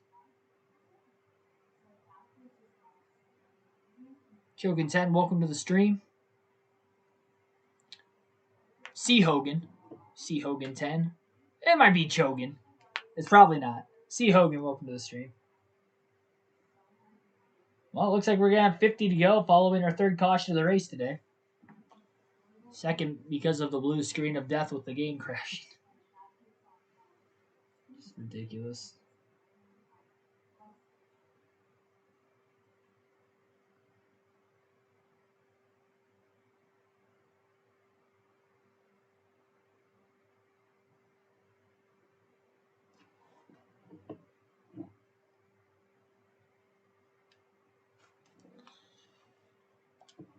Gonna have to use the data pad. Where do we start?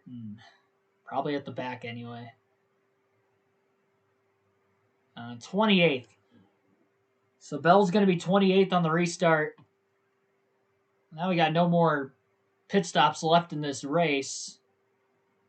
Oh, went the wrong way there.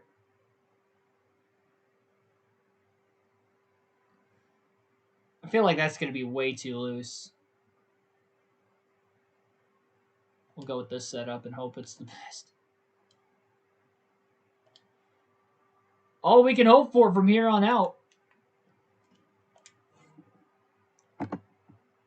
Well, we'll try it again. 50 laps to go. The Texas Motor Speedway. Trying to get this race in. This is going to be it. Green flag back in the air.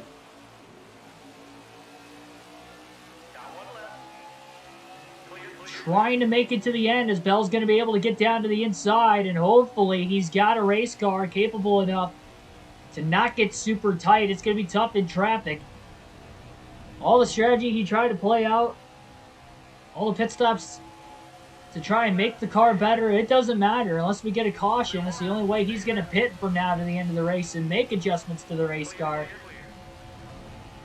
Everything else is just solely reliant on the rest of the field, and he's going to have to be aggressive with 49 to go. On the inside of Kevin Harvick.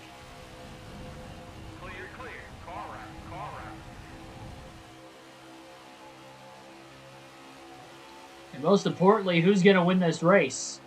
Blaney had the lead earlier. And Larson had the lead, now he's out of it. Bell lifting a little bit on corner entry just to make sure the car doesn't get too tight. In dirty air. Big checkup into turns 1 and 2 down on the bottom lane. Bell gets by Harvick. He's underneath Custer off the exit of turn 2. Looks low. The 14 with a block. Here comes Larson with a lot of speed. Big run for Bell. He clipped the apron and makes a little bit of contact with Custer. Very, very fortunate he held on to that race car. Well, look at how much ground that he has lost. He knows the car is going to get slower and slower, tighter and tighter as this run carries on. He knows Larson's got a fast car. He definitely doesn't want to let him go if he's got any sort of shot of winning the race.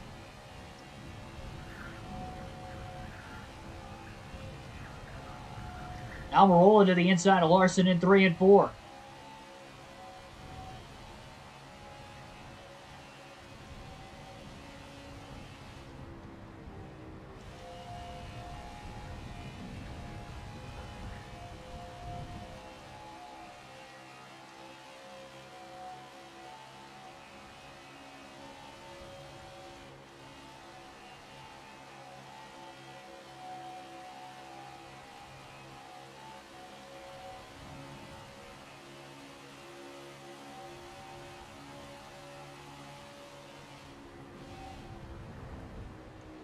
Bell tapped that white line in the middle of 1 and 2. Larson to the outside of the 20 of Bell. 4 of Harvick trying to follow. Big checkup going into turn 3. There were 3 wide down the back straightaway. Cars were scattering. Almost some contact between Larson and Harvick.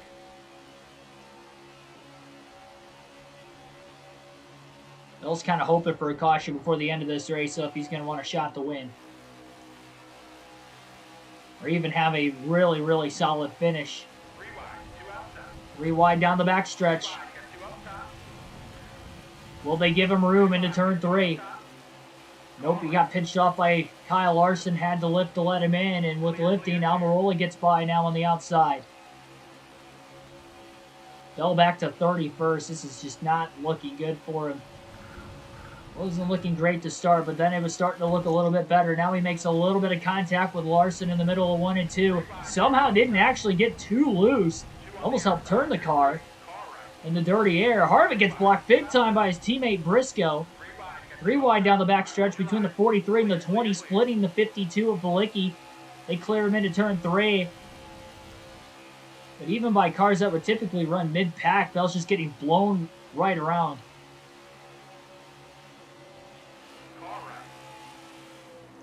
Into turns 1 and 2, he makes the pass back on the 43. All over the back of Kyle Larson. And he's on his outside down the back straightaway. Bell wants to get back down to the bottom behind the 5. And does. 43 trying to get a run to the outside. Bell pulls up and blocks him off the exit of turn 4. Bell to the inside of Larson. Trying to get a run going for himself. Clipped that white line on corner entry into 1 and 2. Larson could not go up the middle. So Bell has cleared him off turn 2. He's on the inside of the 10 of Almirola. Big block by Priest on the 41 of Custer down in front. Harvick and Bell driving in really deep into 1 and 2. Bell slides up the track. Hanging on that left rear corner panel, the 41 of Custer. Bell back to the inside of him. Shoots the gap to the inside of James Davidson into 1 and 2. Bell trying to take this car. That is not handled well and has been super tight all day long, but with 40 to go, he is trying to defy the odds. I'd almost say Kevin Harvick being in front of him maybe making it a little easier clearing up the bottom lane. Every car he passes is going to be faster and faster, and it's going to be tougher and tougher to try and hold them behind him.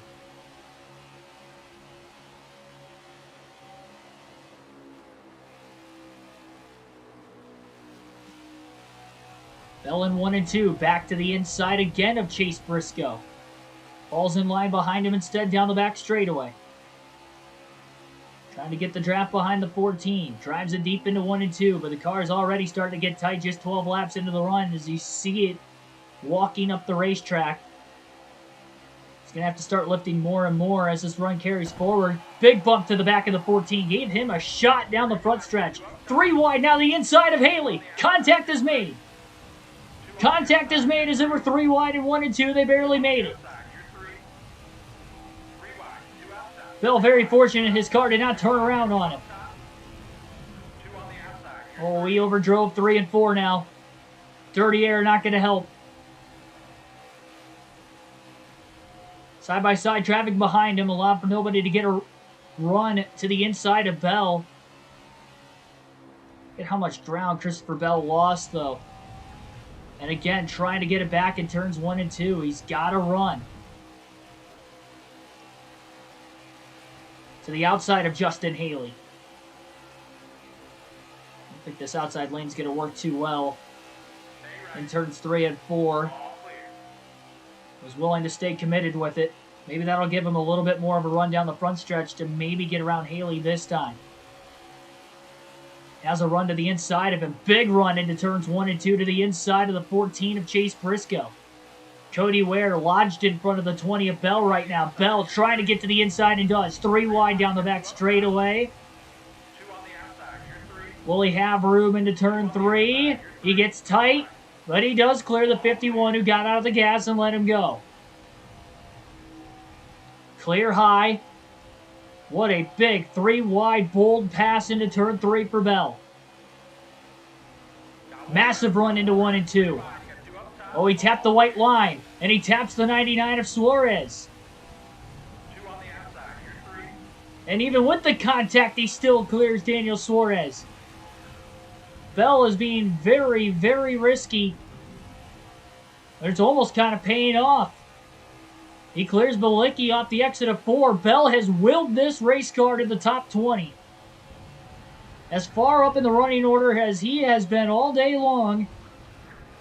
And now in 1 and 2, he's got some clean air in front of him. Beats Anthony Alfredo to the bottom, makes another pass.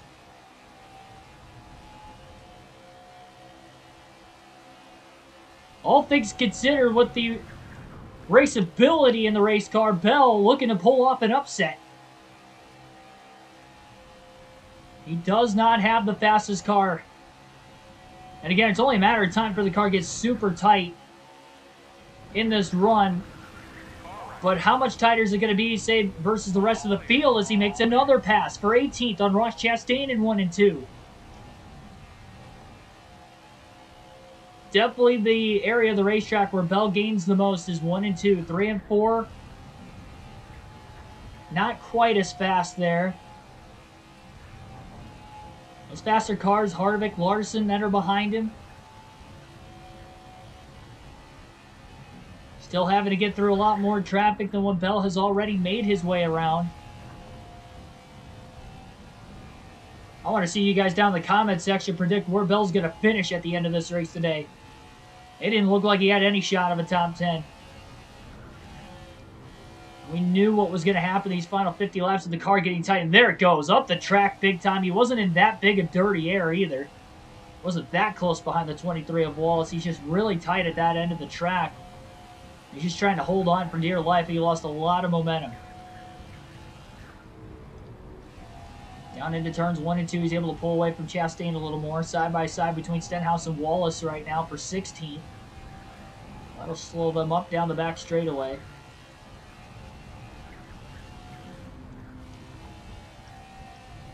Bell barely lifts. He's got a little bit more clean air. Not as closely packed behind those cars in front of him. Tim Irvin guesses 14th. Not a bad guess. I might actually take that considering all things that have happened today, prolonging this race. Everything else involved. 30 laps to go now for Bell. Larson up to 20th. Bell goes full throttle through 3 and 4 this time. He's pushing it. And he holds it.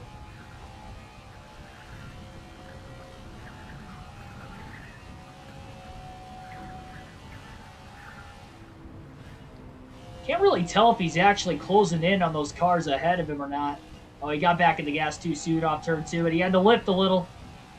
Right off the exit of the corner. You're going 2 and almost 3 wide again.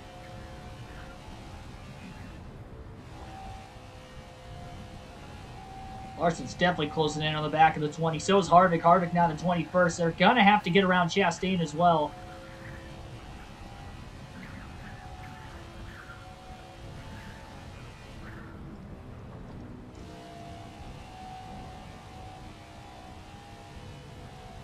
Psyche Dog's going to win.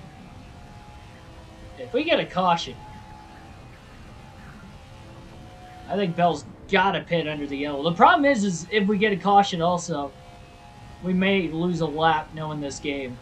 That happened earlier in the race. Bell has come back from that. And again, is running in a race high 18th position. Larson and Harvick both got by Chastain that last lap in turns 3 and 4.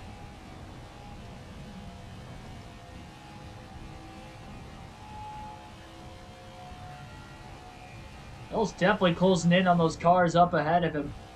Stenhouse and Newman. Bubba Wallace as well. Just less than a second behind him now. 26 laps to go at Texas.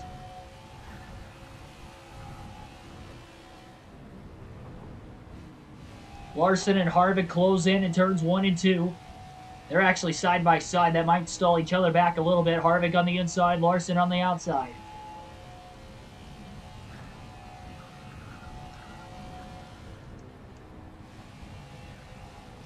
Look at Bell's car just shove up the track off the exit of the corner. Had to lift in the middle just to make sure he was going to keep it off the wall.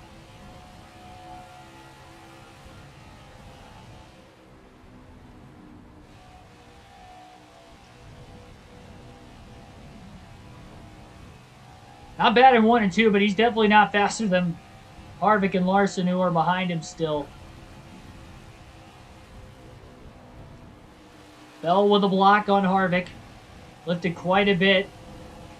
Larson to the outside.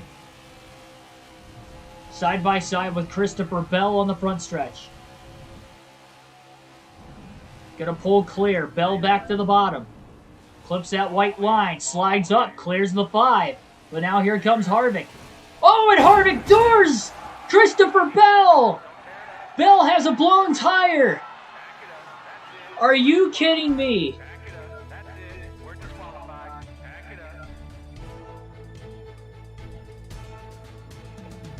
Everything. Bell had survived a drive up to 18th.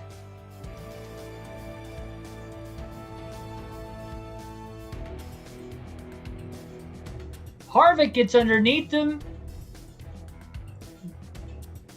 I gotta go back and look at that just to see if Bell had maybe crowded Harvick. It didn't look like he did. I think Bell slid up in front of the 5. He was pushing wide, but then the 4 just pushed even wider.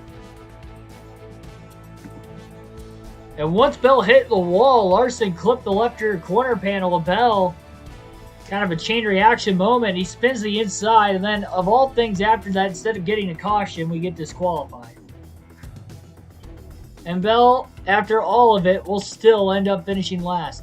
Okay, so we did come down, and now the game crashed again. Are you kidding me? That is the 3rd time the game has just crashed. We didn't even get to check to see who won. This is the 3rd time the game has crashed on the stream. Where's the best place to sit at Daytona? I have not been to Daytona before. My first trip to Daytona will be in February for the 500, so I can't really tell you. But from experience from any other racetrack I've been to, far enough up to see the whole track is the best ideal situation if you're looking for the best seats. I always like to sit as close to the start-finish line as I possibly can as well. Never want to get copyrighted. It's the 3rd time I've had to mute everything. Oh my goodness. So Bell did come down the track a little bit there. With just 24 to go.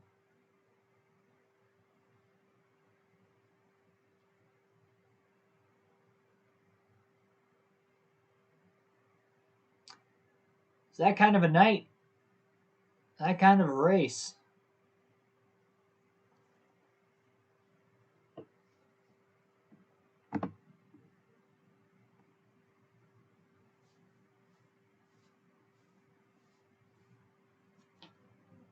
I'm kind of glad Texas is over.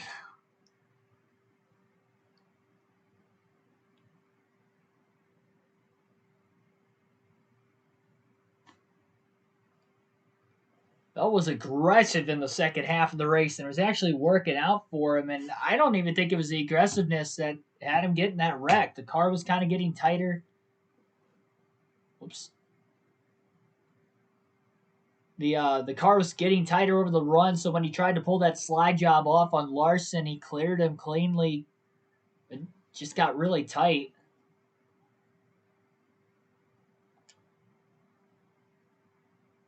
That's literally the third time the game has crashed, though. So we gotta do 2%. We're gonna finish last. That's where we ended up getting scored anyway. It's the fourth time we've restarted the race now. It's just ridiculous. Or started/restarted the race. As far as what rows, yeah, again, I haven't been to Daytona, so like I don't know like how far up you could sit to see the whole track. 2.5 miles, you're probably gonna have to sit higher up. Pocono, you can see the whole track, and I'm sitting about like row like 26, 27, somewhere around there. So I'd probably say at least that much, but I also don't know exactly what like the infield looks like at Daytona from like a grandstand view to tell if you could like actually see over whatever structures they have in the infield. Because I know at Talladega you have to sit much higher up than like say row 26, 27 because there's like an infield like structure kind of in the way, and I think there might be some infield seats too if I'm not mistaken. Which I'm assuming, if I remember correctly, I think Daytona might have some like infield seats too on the front stretch. So you might have to like see over that if you want to see the whole track. There are some tracks, obviously, it's not possible. But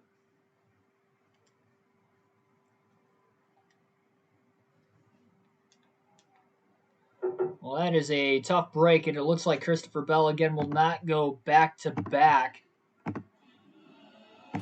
in today's race.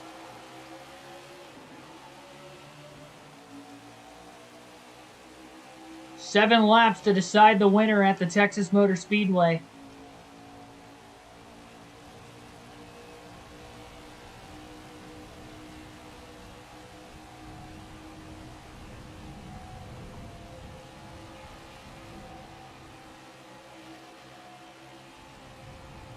Bell's just going to drop back. It turns 1 and 2. All the way back to last place. Not sure who was leading that time when everything got messed up again. And Bell going to finish last, so he'll pull low off the exit of turn 2.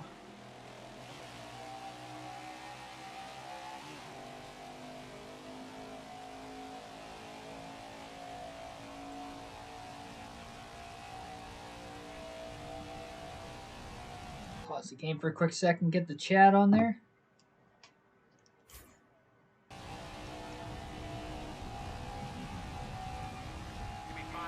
I was like all the way at the top of the track at Indy, but I didn't pay for those seats.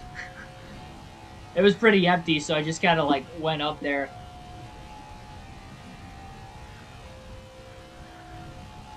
Was able to get up there without anybody like telling me I had to go back down. I didn't get anybody's seats or whatever. I took the staircase instead of getting the tickets checked at like the elevator to go up, so I literally sat as high as I could up on the front stretch, like right on the start-finish line.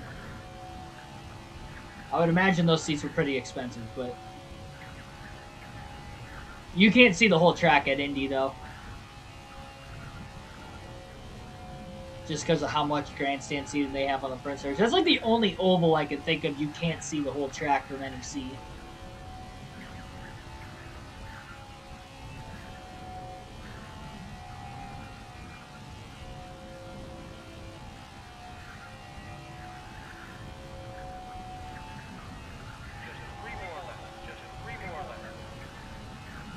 So 3 to go.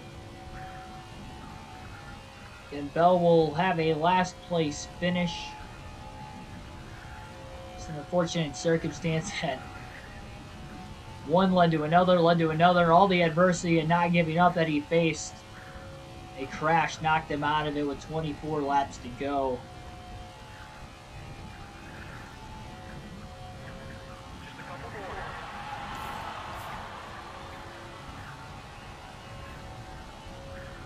Game's crashed 3 times. Gonna be a little condensed version of the race with all the laps we ran today, but I guess we could say we still got to the end.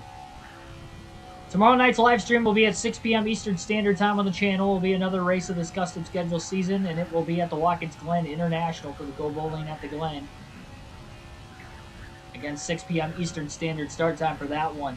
We're on the final lap.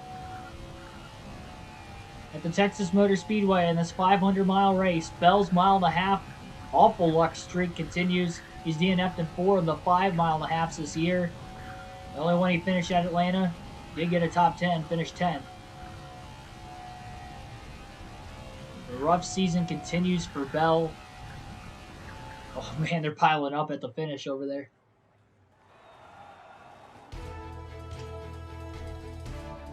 We'll take a look at the unofficial results. Ryan Blaney gets the win. His first win of the season. He led a lot of laps early in the race before the game glitched the first time, or I should say crashed the first time on about lap 100. So he is able to find his way back to victory lane. That's good to see that at least the finishing order wasn't that randomized. So Ryan Blaney is the 14th different winner this season. He will lock himself into the playoffs. Now leaving with just 4 races left in the regular season. 4 races left in the regular season and only 2 spots remain. At least the points scenario is going to be crazy. So, yeah, let me take the picture of the finishing results here as quick as I can so I can get the points. Before the game possibly crashes a 4th time tonight. So Ryan Blaney with the win. Tyler Reddick finishes 2nd.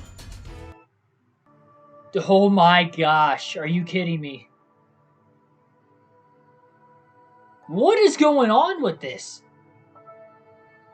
I had no time. I had no time to do it. I went as quick as I could. I got a picture of the top 12 and that was it.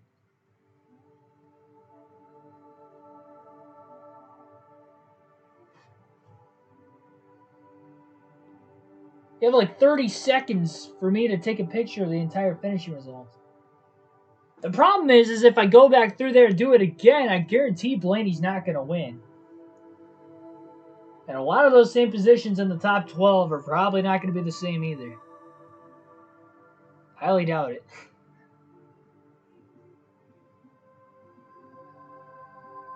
It's just ridiculous.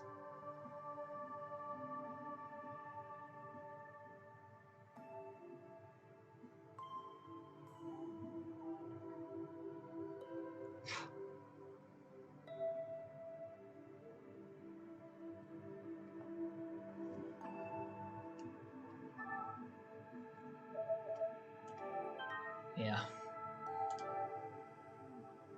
I'm glad the patch worked. 'Cause that'd be a shame to spend $60 and the game being out for almost 4 weeks and still broken. That would really suck. That would really suck. Yeah, it's crashed 4 times. This time we got to the end, but I didn't get to see the full finishing results. All we saw was... Well, actually, let me go back through there. Because I think I might be alright. I took a picture of the top 12. But, okay, so I scrolled... So, it started me at the bottom of the screen because I finished last. It started me at the bottom of the screen because I finished last, but I did scroll up. So I got a picture of the top 12. That will be easy to find, but I can at least go back through the stream and actually see the finishing results, the full finishing results. I'm probably going to have to... It's going to take me a little bit to, like, make sure I didn't skip any of the drivers or any of the positions in order going back through it. But I do actually have the full results, so I don't need anything else out of this game. I can shut this thing off for the rest of the night. We'll try it again tomorrow and hope for the best. This was ridiculous. As usual. JVC1103, welcome to the stream. And, again, thanks for everybody tuning in. Like, share, and subscribe for more daily NASCAR content. New series coming to the channel very, very soon. And we'll try it again tomorrow. Watkins Glen, 90 laps will be the full race. Starting at 6 p.m. Eastern Standard Time. Live, realistic commentary, just like tonight, like every other night. Thanks for everybody, again, watching. Have a good rest of your Sunday night.